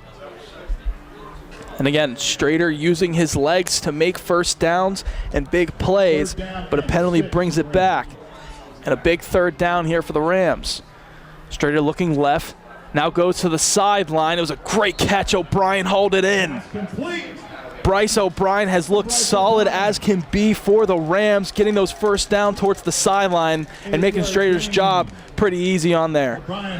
Rams haven't had to go to the air much, but when they have, they've been most effective when targeting the sidelines, and O'Brien, as you saw there, he was able to make the catch, get that 1 foot inbounds. That's all you need, and it makes a big third down conversion. And now it'll be a handoff to Pillar up the middle, and not dragged down initially, still on his feet. I mean, he is just running through guys, breaking tackles. Yeah, the initial grab there wasn't able to slow him down. He was able to slow him down a little bit there with Jockle, but he couldn't bring him to the ground, and he broke another tackle after that. He could have been gone if not for that initial slowing down there by Jockle. And now they're going to sub out Pillar, bring in Hill Wrestler. Strader's still the man in the quarterback. He's going to keep it, look right, looking downfield, wide open, and touchdown, Rams. What a find to find him to Baloris. Strader found him immediately, busted coverage, and a touchdown, Rams. Well, we just praised Jockle on the previous play. Now he slips in coverage on the looks like the quick slant there, and when you get a guy in open space, he's going to take that to the house all day long. And now things start to get a little bit hairy for the Titans, as now you're down by 3 scores. And again, still Strader, that was such a strong, accurate throw to find him, and got it there. And the extra point after, not blocked. It'll be good and go through 28-7 in favor of the Rams. 10:05 remaining. And what a drive from the Rams to come out in under 2 minutes and put more points on the board. Yeah, you saw how effective they were in the run, and that allowed them to set up the pass. Titans weren't quite expecting that, and they didn't have a lot back in coverage. They put a lot of guys up near the line of scrimmage. No safety help, and that's what allowed him to get open and then walk it in pretty much for the touchdown. And now the Titans are going to need a response here. Now down 3 scores. They need something. We've seen different trick plays. We've seen, obviously, Joey DiSabato's 2 huge monumental catches of over 50-plus yards to put them in scoring range. But now the Titans are going to have to come up with something, because if you're John Ladon, I think you're going to have more guys watching Joey DiSabato. They saw a big huddle there on the near side with the special teams unit. Whether they're thinking of something or not, or they're just going to send it deep. It's interesting to note that, because that often doesn't occur. And now the question is, again, they're going to do their kind of close pinch sides towards the sideline. Will the Titans be on their toes in case it is an onside attempt? And it'll be a good boot. It'll go back for a touchback. He is perfect on the night for touchbacks right now.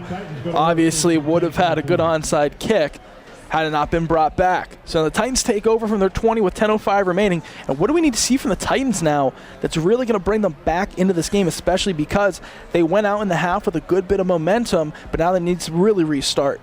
And they've taken a look at a couple of big splash plays. Those 2 plays alone, 2 catches by DiSabato in the first half, or have him over 100 yards already.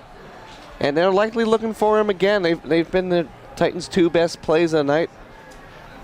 And with a touchdown to Himrod, it's interesting to see how they continue to use all those receivers they have. It'll be Razzo back there. It'll be a fake handoff. And Schmatenka's going to have to make something out of nothing. And nothing it was, as he loses a yard on the keep. And it looked like Orga was trying to run across, maybe for a sweep or be a lead blocker, but just nothing out of it. Yeah, it looked a little bit too slow to develop, and whenever that happens, the blocks don't set up, and Schmatenka is not a guy you want to be running through tackles, and so he's going to have to take the loss here and set up a 2nd down 11. And again, the Titans really have started their drives, I would say, on these big 2nd downs.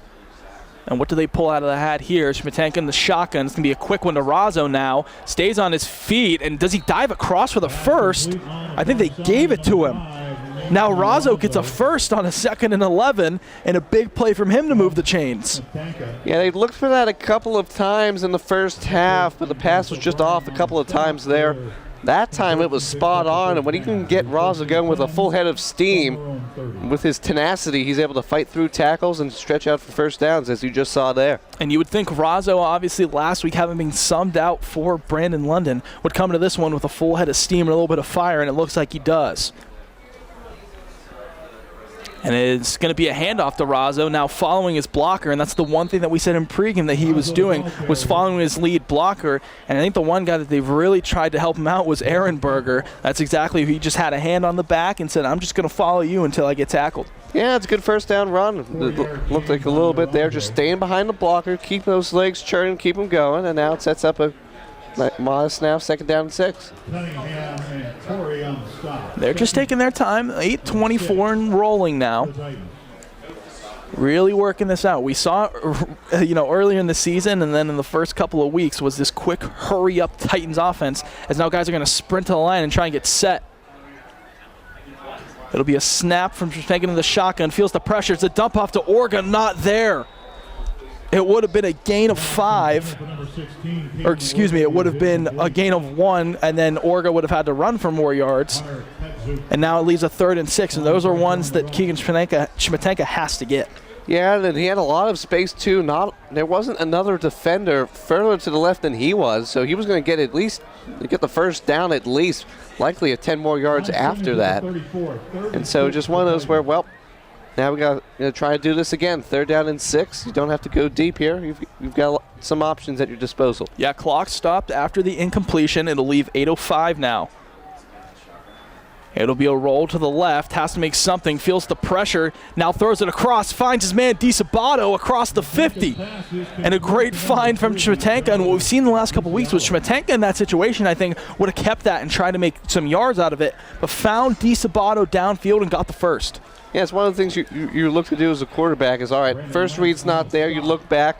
They respected Himrod going deep, so that allowed DiSabato to come back, working the scramble drill and pick up the first down. And maybe that's one thing that the Titans really tried to do, is free up Himrod so that he could make some different plays and free up DiSabato and Orga. Now they move DiSabato in motion. It'll be a sweep handoff. He now tries to cut inside, and he'll gain 1 on the play. And it was Nindal on the tackle there. Found him immediately. And Joe DiSabato, when he carries the ball on those sweeps, I will say it reminds me of a couple years ago, like the 2018-19 season of BB Few, if any of you, Brendan Few, he'd carry it, wait for patience, find the open hole on the sweep, and try and make some moves downfield. Yeah, when you try to look at that sweep, you want him to get towards the outside. That time he was forced to cut back inside, and that's what limited him to only 1 yard on the gain. Now 2-man to the bottom set. It'll be a not handoff to Razzo. I thought he did. Now Schmetenka rolling again and tipped away by Cunningham. Almost intercepted. Almost intercepted by Tanner Cunningham. It'll be a flag at the 40, though, in the back. Is it on the Rams? Yeah, based on the reaction in the press box, it looks like they're going to get him for pass interference. Let's see. It was Cunningham who tried to get a hand in there, tipped it away. He was looking for London, and it will be on the Rams. And that's a huge penalty on a 2nd and 9. And that's huge for the Shaler Titans. Yeah, that flag wasn't thrown. I was going to say he just took a little bit too long to get it to London. But you saw breakup happened earlier in the first half, but now he was just a bit too quick and was able to push London just enough out of the way. Yeah, Cunningham has looked great back there. He's been covering everybody pretty much from Orga to DiSabato and London. And if he got it off without the penalty, it would have been a great play. But now the Titans get the ball at the 34-yard line on a 1st and 10. And now a reset. Titans get a little breather here. And now he does it. Oh, he threw it away immediately looking for DiSabato. It'll be a flag for PI, though, again.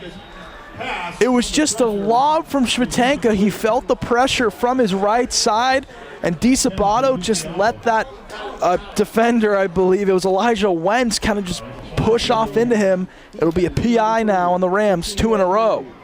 And, yeah, I think that was the first read from the get-go, judging by how quick he was to get it off. But it was a smart play by him to take the pass interference, because if DiSabato would have caught that, he's burned him now a couple of times, and he would have been gone for a touchdown. And I think, again, even LaDon wasn't really upset with that, knowing that if he, lets Wentz say, all right, I'm not going to take the PI and try and defend this thing, Joey DiSabato, like you said, has burned him a couple times now, and it's ended up in massive yardage. And we're going to see a jump, I believe, from the Rams. The hard count from Schmatenka got him. 3 consecutive penalties now from the Rams, moving the ball over around 40 yards to the 14. And you got to take advantage of what the defense gives you. And now it'll be a handoff up the gut. It was to Razzo. And now it'll be a second and 5, I believe, from the 10. And we will have a Ram down on the field as he will get checked out. We will head to a... We're actually going to keep rolling. But again, what do we just see from the Titans that just led that? I know obviously penalties, but forcing Pine Richland to make those mistakes is something you don't usually see. Yeah, and they're putting themselves in position for that to happen. You saw it there with London.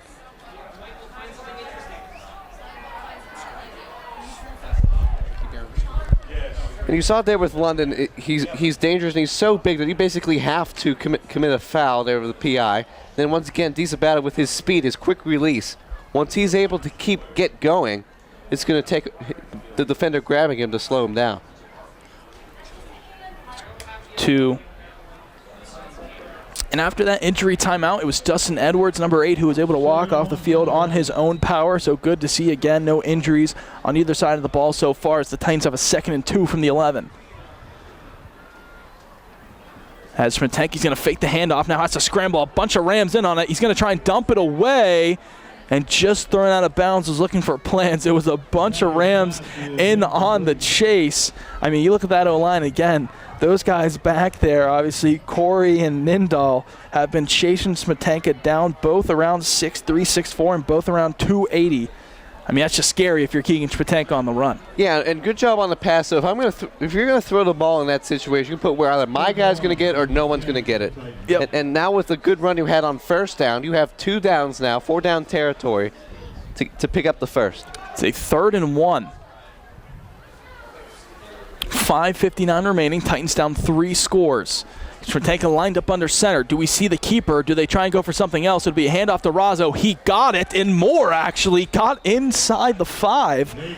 Got to the 4-yard line. And he was just tripped up there, or else he would have run a sprint into the end zone. A good tackle there.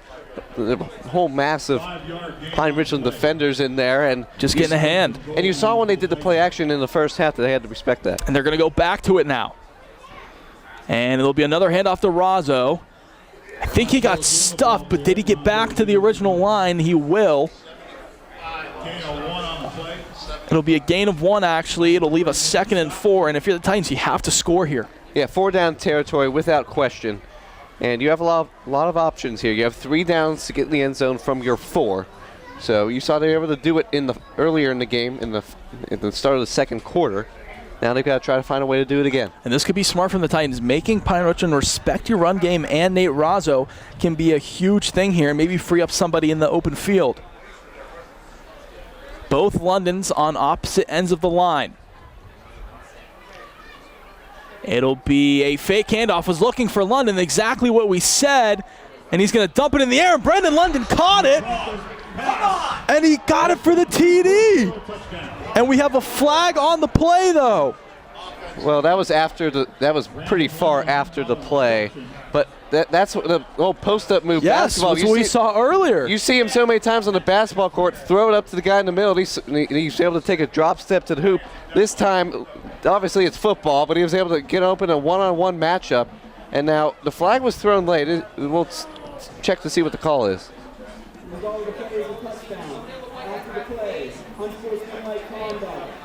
And it's on the defense on sportsmanlike conduct. And it must have been something after the play, whether it was a little bit of talk after, a little scrum. I didn't really even see it. I didn't even really see the flag get thrown initially, but nonetheless an unsportsmanlike conduct. And now the Titans, barring this PAT, can make it 14. And I think Douglas got it. He did. The Titans now make it a 2-score game, down 28-14 with 4:46 remaining. And nonetheless, an impressive drive, obviously helped out by penalties for a good bit of those yards. But if you're the Titans, you got to be pretty pumped up. Yeah, you got to take what they give you. And if they're going to commit penalties, you might as well take advantage of them. And when you can get London one-on-one, he is one of the best tight ends in the Whippeal. If able to go against the guy. The Pine Richland guys in the booth were arguing for a push-off. I didn't see it. I mean, Brandon London is going to be back there. That's called a guy being bigger and stronger and coming down with the football. And again, now the Rams, they can respond. Again, they're still up 2 scores. They're in no way out of the driver's seat, still with only around 16 minutes of play remaining. But with the 15-yard penalty, now Douglas is going to be kicking off from the Pine Richland 45-yard line. And in this situation, I think even if it is a possibility you can go for something here, I think you'd probably not even give Pine Richland a chance to take this one back. But let's see, do they change something up? And Douglas is just going to kick it as hard as he can out of the back of the end zone. And the Rams take over from the 20. And out from the Rams, we saw what just happened. We saw, obviously, big drive for them to go down and score, obviously. But will Strader still be your guy in? You would presume so. He hasn't done anything wrong to say he's not the guy to be in the game right now. And again, Pillars looked great. I mean, I don't think the offense has really done anything wrong to not take anybody out. Yeah, and you got to find a way to put the game away if you're Pine Richland, because if you go 3 and out here and then allow the Titans to score, now you start to sweat a little bit. And again, it'll still be Strader back there. And it'll be a handoff to Wrestler. Now up the middle, now with speed, getting chased down by Signetti, and Orga gets past Orga now up the sideline to the 30. Still on his feet and still gets past Jordan Winters, who hit Orga and gets out of bounds. In the first play of the drive, we just talked about it. Patel and Hill Wrestler made it happen, but there's a flag, and it's back on the Rams. A hold, a brutal call for the Rams, who would have been around the 15, and it's going to bring it back. Yeah. And I'm a little speechless right now. And that is something that is an absolute backbreaker. And you think, oh, a wonderful play there. You think, all right, the Titans just scored. We got to find a way to respond. And you did go all the way down there to the Titan 15. And now you're back inside your own 15 after the holding call.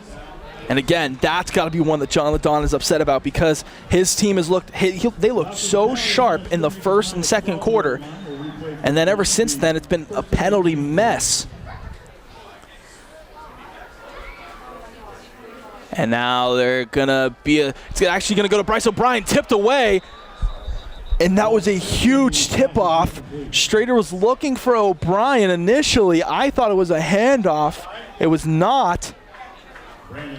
And now they're going to have to change things around. It'll be a 2nd and 18 on the play. Brandon London got a hand on it. Yeah, it was interesting. They looked for the play action, and the play action screen this close to your own goal line. If it was intercepted, which it nearly was off the tip, that would have set the Titans in prime field position.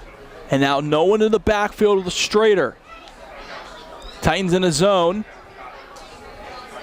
Strader now has to run left, signaling for someone to come back, tosses it high, deep, and he mossed him. Cunningham mossed Orga and thrown down by Abe Cook.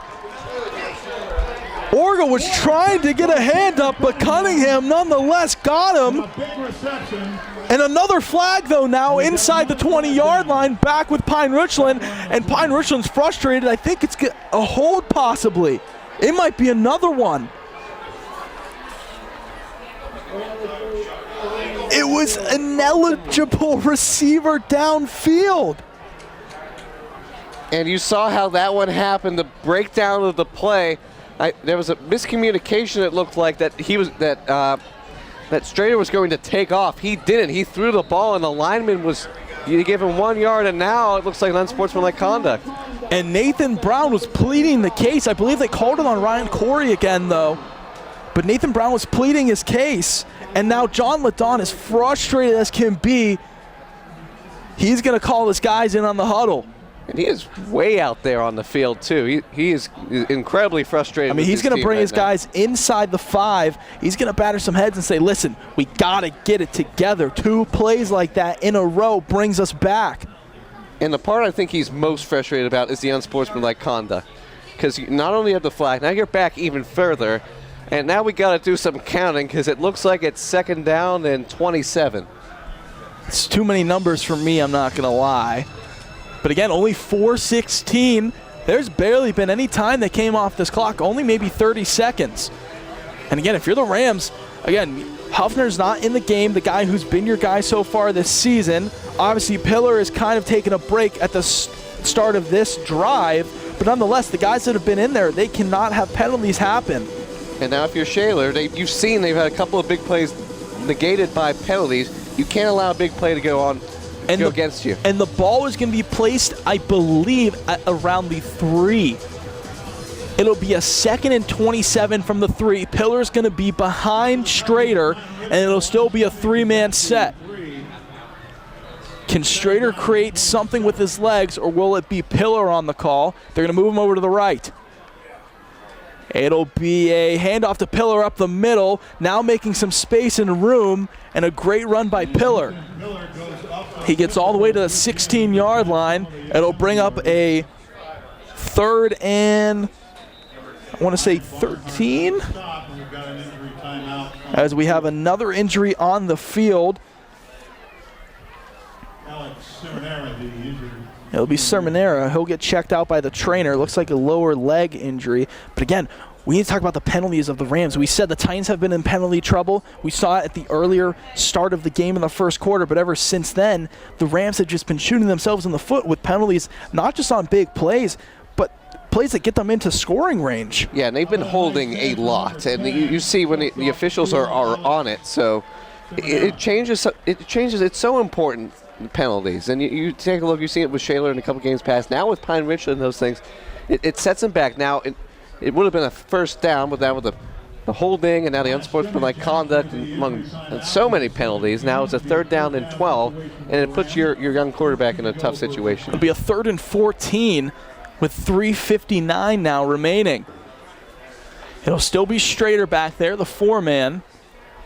Pillar to his right. In no way is this not a possible 1st down still for the Rams, especially with Pillar back there. It'll be a Strader keep. He's going to look right, trying to find someone across the field, looking for O'Brien. Now London on the chase and got to him. London got a hand in there and got him down, and Carson Pierce as pumped as can be. That's a 1st down and drive-saving tackle.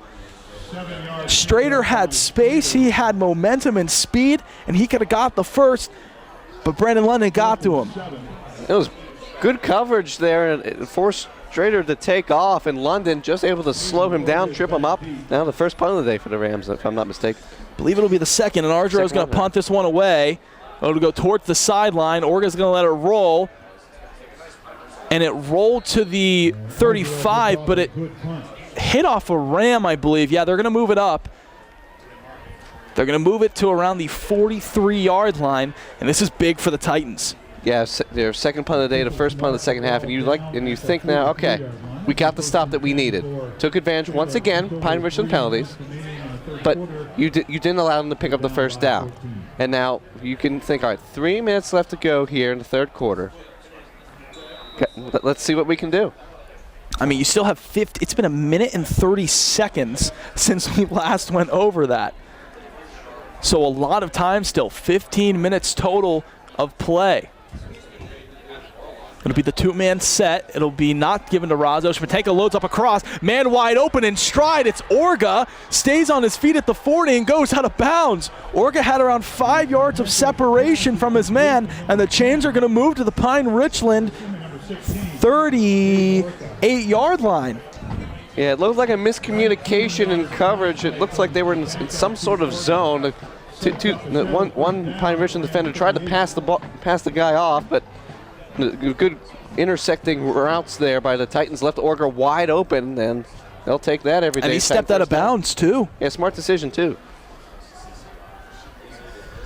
And now we're going to have to see what the Titans come up with. They're going to flip the sides with the hash. They give it to Razzo up the right. Still on his feet. Did he get a couple more? They're going to say, I believe, a gain of 4 on the play. It'll be a gain of 3, excuse me. Now it'll be a 2nd and 7 again from the Titans. Again, Rosso's not getting, 8, 10 big yard runs, but just on first down to get that first 3 or 4 out of the way, it's huge. Yeah, it really helps you out in the later downs. And so many times in the past couple games, we've seen Shaler behind the sticks going from third downs of 10 plus. Now even average third downs you'd have to think are inside of 10 yards. They're going to move Oregon in motion. It'll be a handoff sweep. Now has to cut back into the middle. And he'll gain a couple again. It might be another 3. And good from Morga, getting chased down by a couple of Rams to just cut back inside with his change of direction and gain a couple more. It'll leave a 3rd and 3 or 4, I believe. It'll be a 3rd and 4, and this is big from the Titans. You've got to convert here. Technically, you'd probably still want to go for it, I think, on 4th down, considering your defense has played well. Yeah, your defense has played well. You've been good on 4th down, and you're going to be in a short yard situation unless you get sacked. Then that changes things a little bit. And Schmidtenka just looking at his wrist one time real quick. Looking left initially, has a man, DiSabato downfield and just out of reach. Was going for DiSabato, but just in stride with him was Jay Timmons. DiSabato not able to get the separation he wanted. And that was good coverage. You saw the check there. Everyone from Pine Ridge was coming up, anticipating the run. To their surprise, it was a pass. And that throw had to have been perfect for DiSabato to come down with it. And it was just overthrown, and now sets up a situation here for the Titans on 4th down. And this is huge because the Titans, I believe, they are going to take a timeout. They're going to talk things over here, minute 26 remaining, a 4th and 4 coming. And this is a big play call because if you're going to hand it off, Razzo's obviously going to be starting a couple yards back from the line, so he's going to have to run for around 7 yards, not 4. And if you go for a pass, that blocking has to be perfect and the separation has to be there. You got to pick out what is your best play. What is your surefire play to get a 4th down and 4? What do you got in the playbook? You also could go hard count if you're the Titans and get them to jump. That would give you a 1st down on a 4th and 4. But the Rams are probably going to stay disciplined, knowing after getting the John Ladon getting chewed out a little bit after the penalties on that previous drive, knowing that, all right, we're not jumping. We trust our defensive capabilities to make sure that we don't jump when we make this play. Yeah, the penalties haven't just been on one side of the ball. It's been both sides of Pine Richland that have helped this Titans team stay in the game, and the Titans able to get a 1st down, keep on going. Only a 2-score game, 28-14. Again, the Titans have stayed in the game. Again, they've made plays, but the penalties not just keep them in the game, it's giving them momentum. It's giving them confidence. And obviously, that's not what John Ladon wants. He doesn't want to instill confidence in a Titans team that's still dangerous, obviously, without, you look at the last 3 weeks of play. And this is big. It'll be the 4-man, and I believe it was London who jumped. London jumped, and they're going to move this ball back. And the ball goes back to Yeah, I think you were right about the hard count. The problem is the offense wasn't on the same page. That's going to make it a lot harder for them. And I believe they're still going to go for it. We haven't seen Douglas and the punt team come out. So now a 4th and 9 situation from the 37-yard line. And this is going to be a interesting call, I would say. Razzo's back there, you'd presume, as a blocker. They've got 2 safeties down at around the 1st down marker. Keeping it in check. Schmidtenka looking in for the scramble. Now has to cut back inside on his feet. He's going to keep it and try and get the 1st. And did he get there? I think he's going to be 2 yards short. under pressure, and he stopped short of the lead stick. And he just was short by about 2 yards. Was on the pace and run, but it'll be a turnover on downs, and the Rams will take over at the should be the 20, or excuse me, it should be the 32-yard line. They're going to put it at the 30, though. 1st and 10 Rams from the 30. And yeah, he thought he could get the 1st down, try to beat him to the corner, but he didn't quite have the angle. And interesting, I thought he was going to look to pass the plans initially. He had some separation. Would have been a tough throw, though. And now the Rams can cause some more trouble. Straighter high snap. He's going to keep it himself now up the left side, but dragged down early and ball's out. Ball's loose. But the Rams hopped back on it. And just a quick jump of the heartbeat real quick. Just skipped a beat if you're the Rams. That could have been a huge turn of events. But nonetheless, on the pickup, a gain of 3, a 2nd and 7. Yeah, you felt that. I think everyone in the stadium everyone for in a the second. stadium held their collective breath. Oh, boy.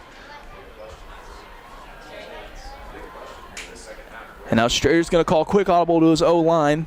Hill Wrestler in the backfield. It'll be a fake. It's going to go. It's almost intercepted. Almost intercepted on the play. And you just got to think if Jocko holds that one in, that's going the other way for 6.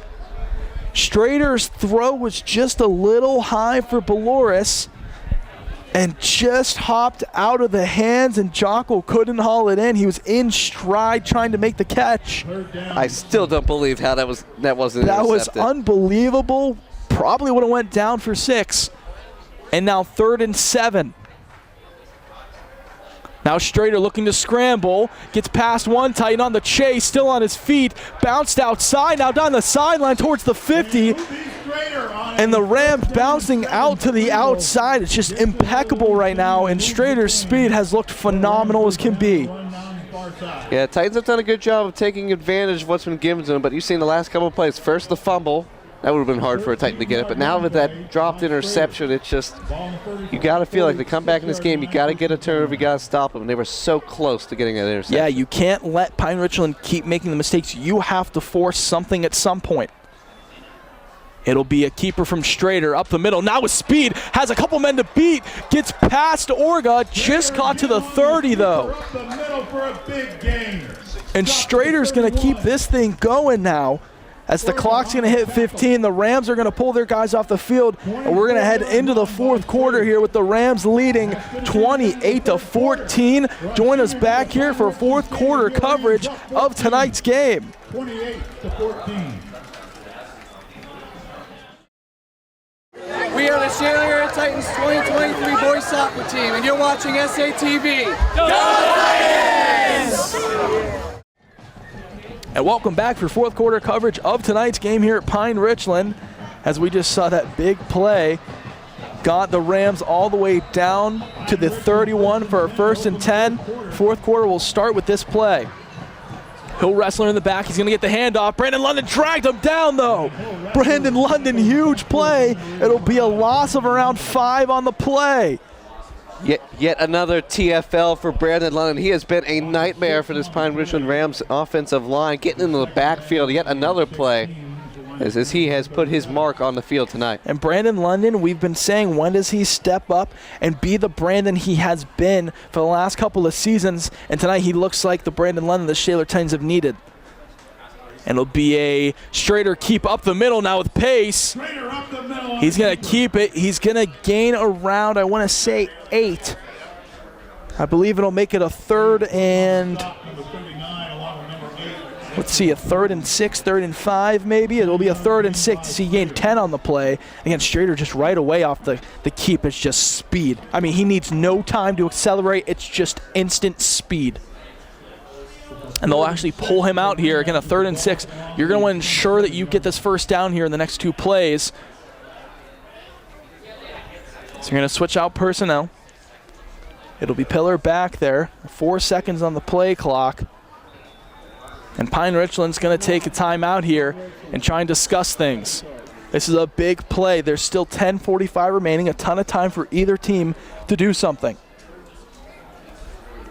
Yeah, they've stayed away from the QB keeper from Pillar for a while. You noticed that and pointed that out. They've chosen to stay with Strader. Now you mentioned with him coming out, maybe they look to go back to Pillar here. You're right. They very aggressive offensive mindset. They're probably thinking 4-down territory.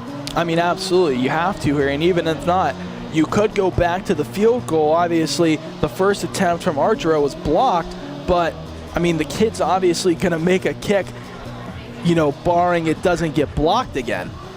Yeah, and he's got a good leg. This would be in the neighborhood of a 45-yard field goal, which he could probably hit.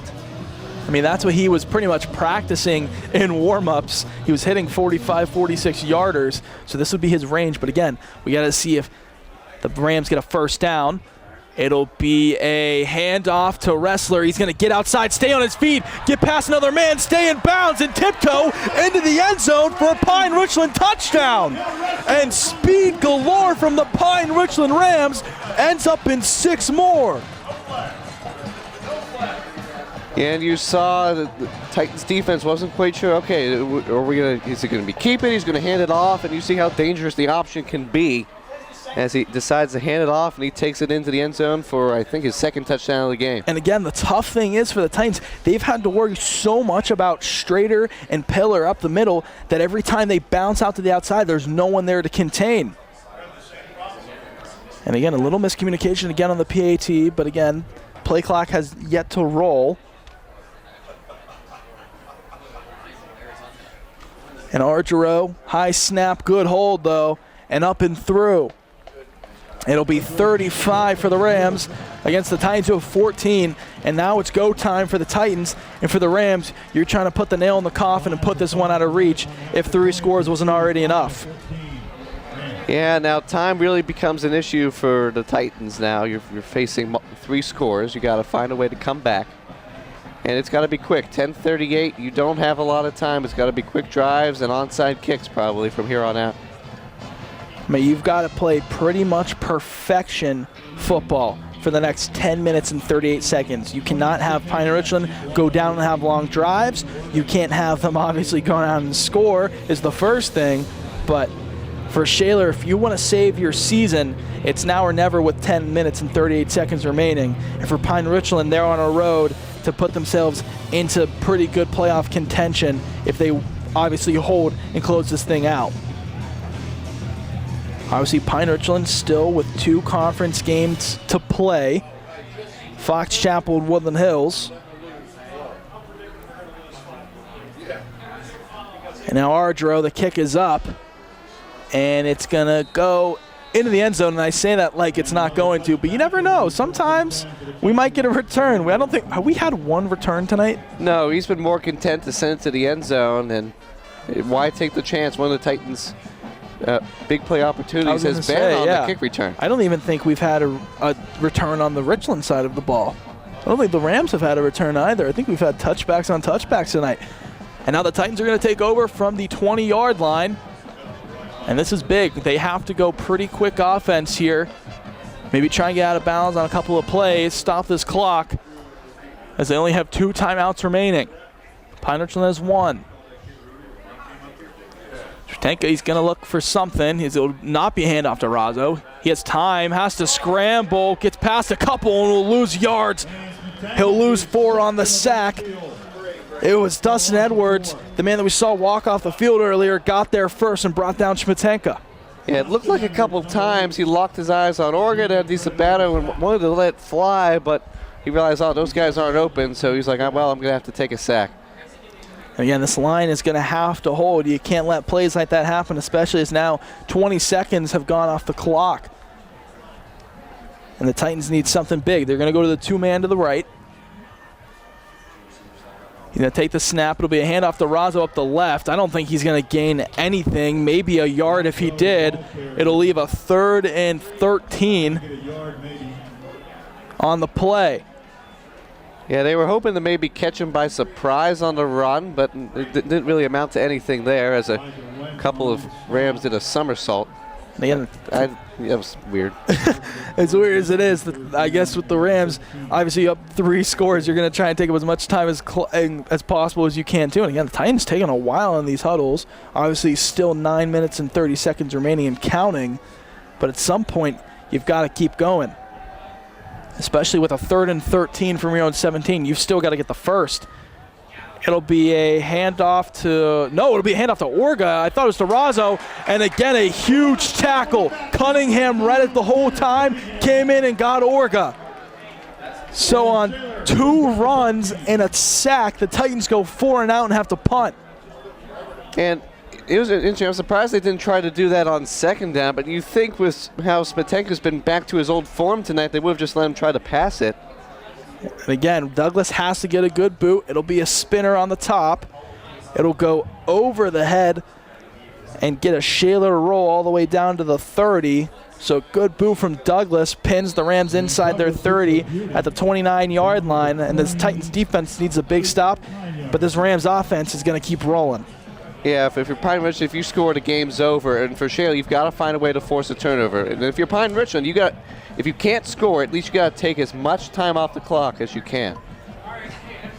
If you can take up around, I'd even say 3 minutes on this drive, it'll leave around 5.5 left. I mean, that's not pretty much doable for any teams down 3 scores.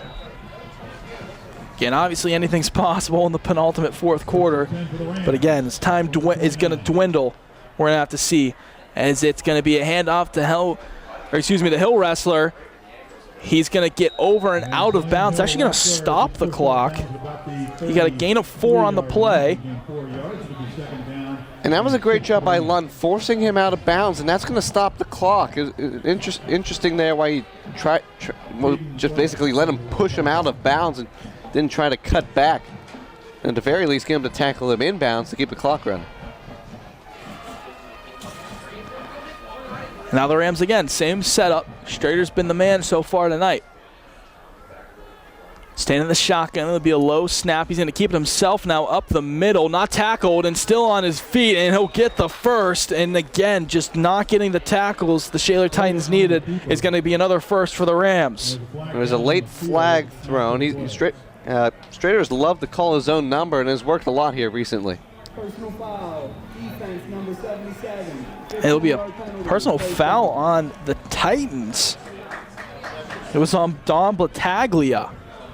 So not only is it a first down, it's just a penalty that did need to happen. It's going to move the ball even further.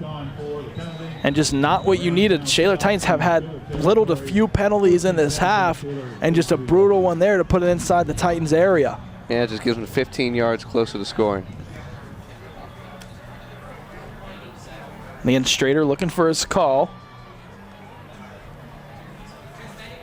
He's going to take the snap and went to his left leg. He's going to throw across the middle, and just out of reach, was looking for the guy he found earlier. Baloris wasn't able to get there, though.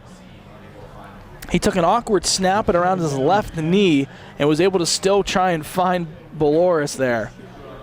Yeah, it looked like they took a look at the secondary was looking at everything. They see if we had something. They did. Unfortunately for them, he overthrew him, and that would have been a walk-in touchdown. But yeah, Abe Cook was just around 5 yards, a little too far inside than where he needed to be. Yeah, but once again, that stops the clock now with 8:04 left. You would assume that maybe Wrestler gets the call here. And it'll be a Strader keeper now. Bounce out at the outside. Brandon London drags him down. Strader on the keeper. Strader called his own number on the RPO, or excuse me, the quarterback keeper. And it brings a 3rd and 9. Clock's going to run, though. That's a big tackle by London because they was able to get him down, and now 3rd down and long. Makes it a tough situation where they're going to run and try to take more time off the clock, or maybe look to pass to see if they can pick up the first down. It'll be the 4-man set now for the Rams. Strader's going to step back a couple, look across left, has his man. Did he stay in bounds? He got a foot, I think. And it'll be a great catch nonetheless. Goodness me, Baloris. Got his right foot in, was falling backwards, still took a shot. And clock's going to run. Interesting. I thought he was able to knock him out of bounds, but able to keep the 2 feet in bounds. Great awareness there. And that's a big catch for Pine Ridge as they try to milk the rest of this clock. Absolutely. And they're going to take as much time as possible. We just hit 7 minutes now in the 4th.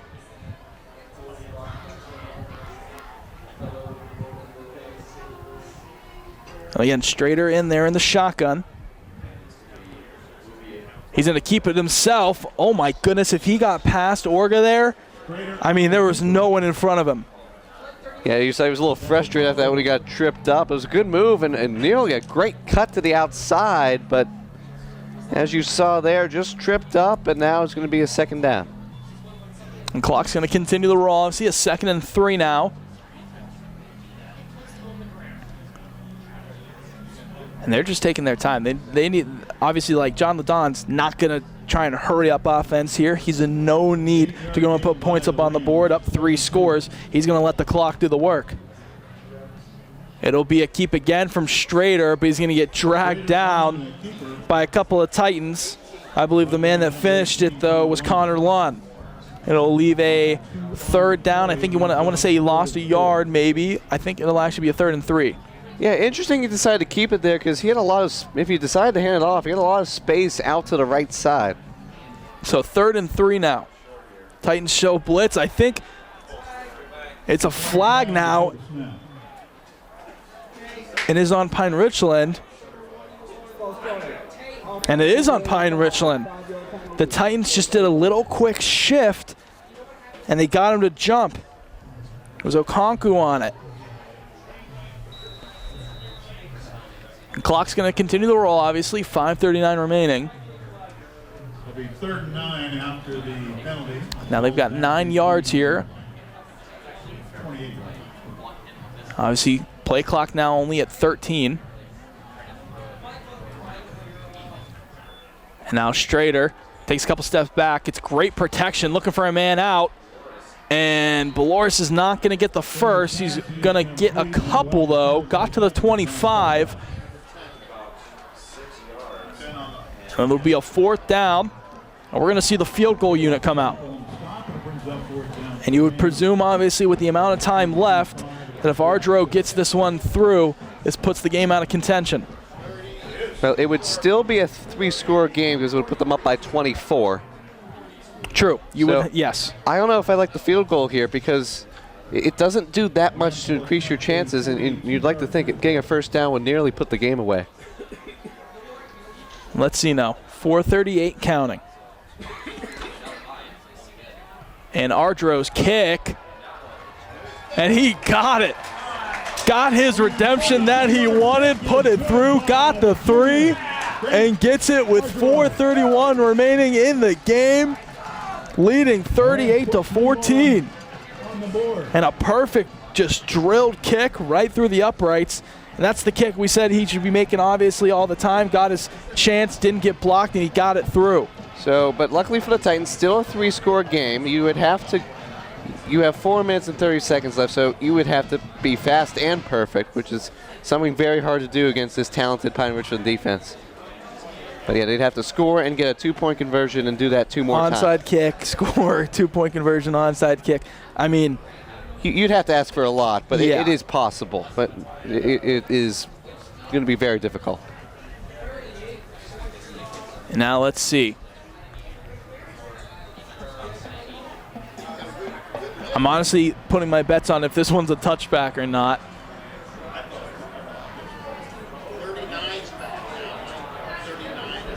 And let's see, he's going to put this one up. And he got it back there for another touchback. Perfect for touchback on kickoffs.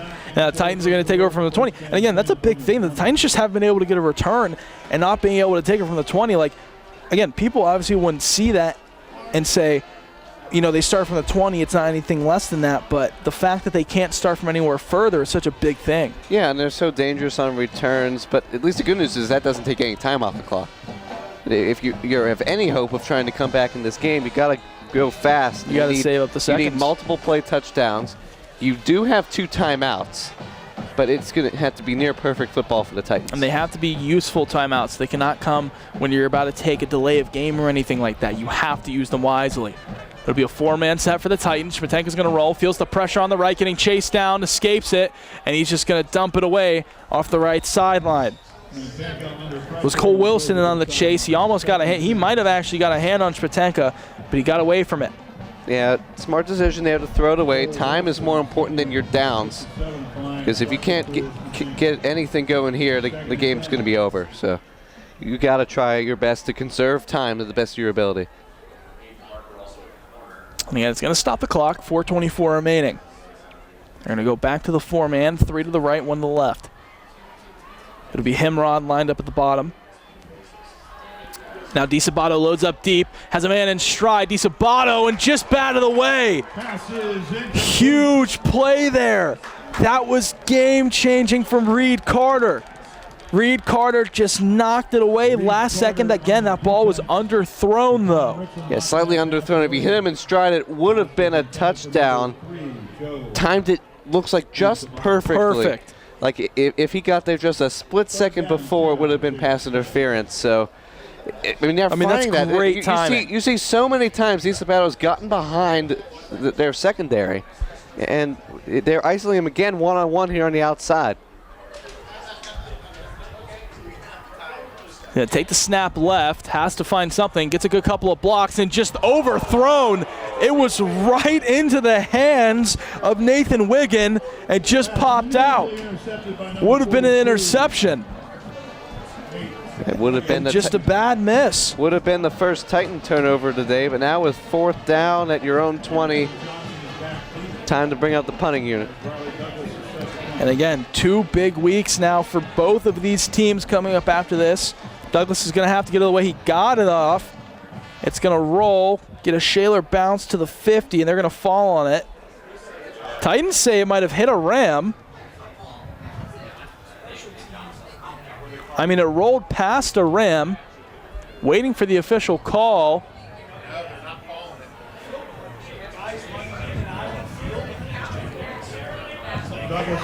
It'll be Ram ball after a little bit of confusion. The Titans thought they had it. They jumped on it. It was Signetti who jumped on it, thinking that it had hit a Ram.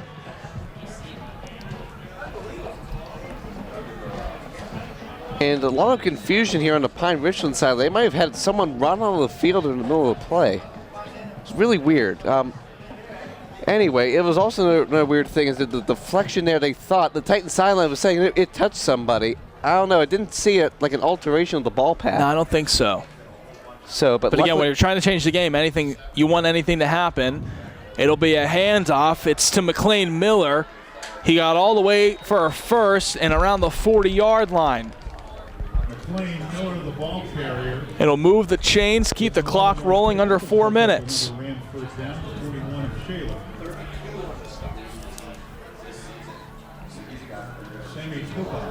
And it will be Huffner now back in. They're going to move Strader off.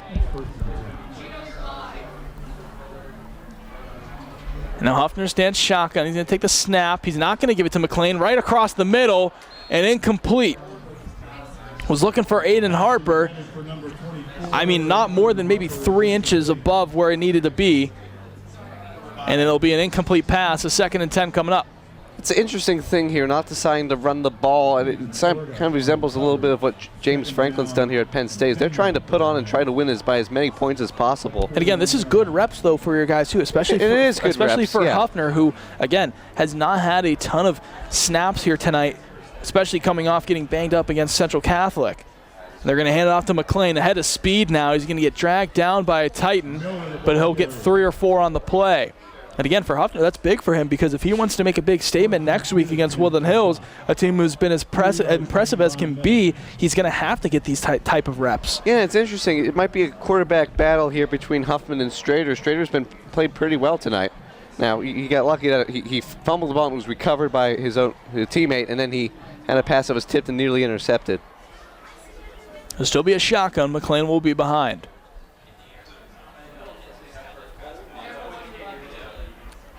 He'll take it. He'll give it to McLean. He's got a gap now up the left side. A head full of steam. Dragging Winters with him just short of the 15-yard line.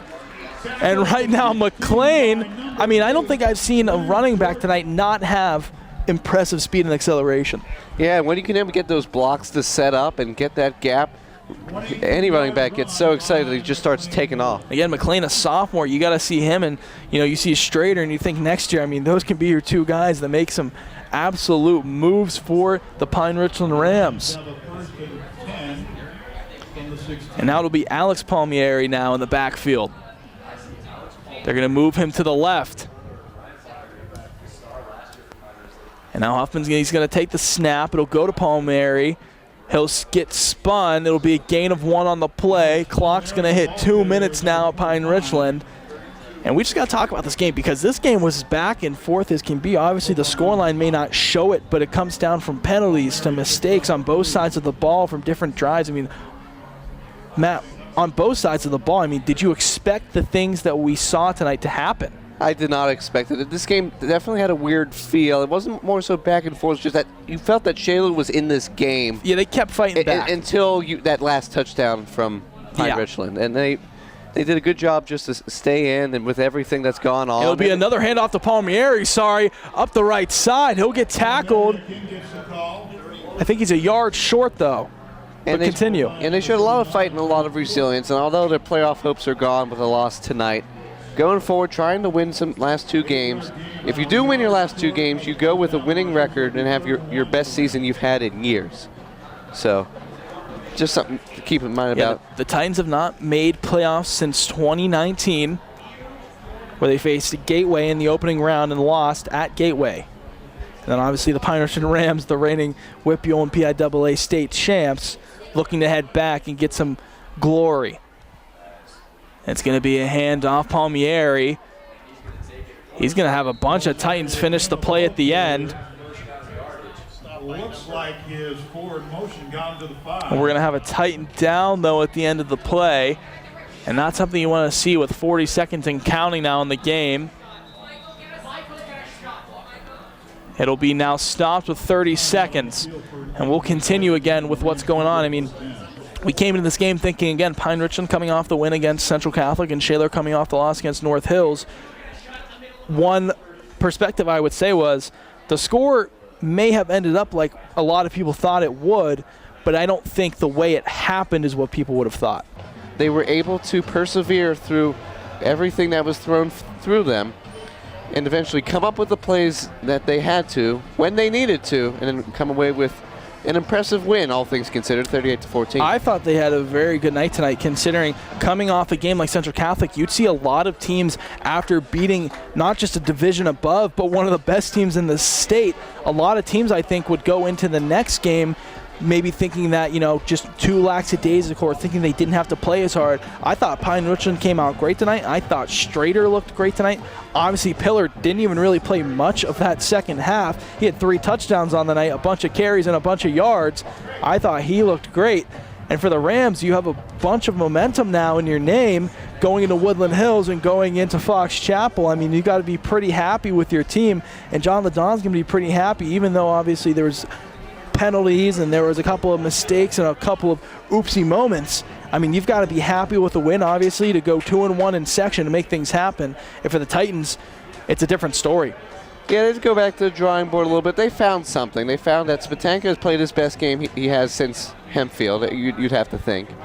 And coming in Penn Hills, that game is not out of the question. They can find a way. If they can find a way to pull off that upset, that'd be one of their best wins that they've had in recent program history. And you got to think, okay, we found something here. We took advantage of some penalties, and we got 14 points, most points we've had in a little bit.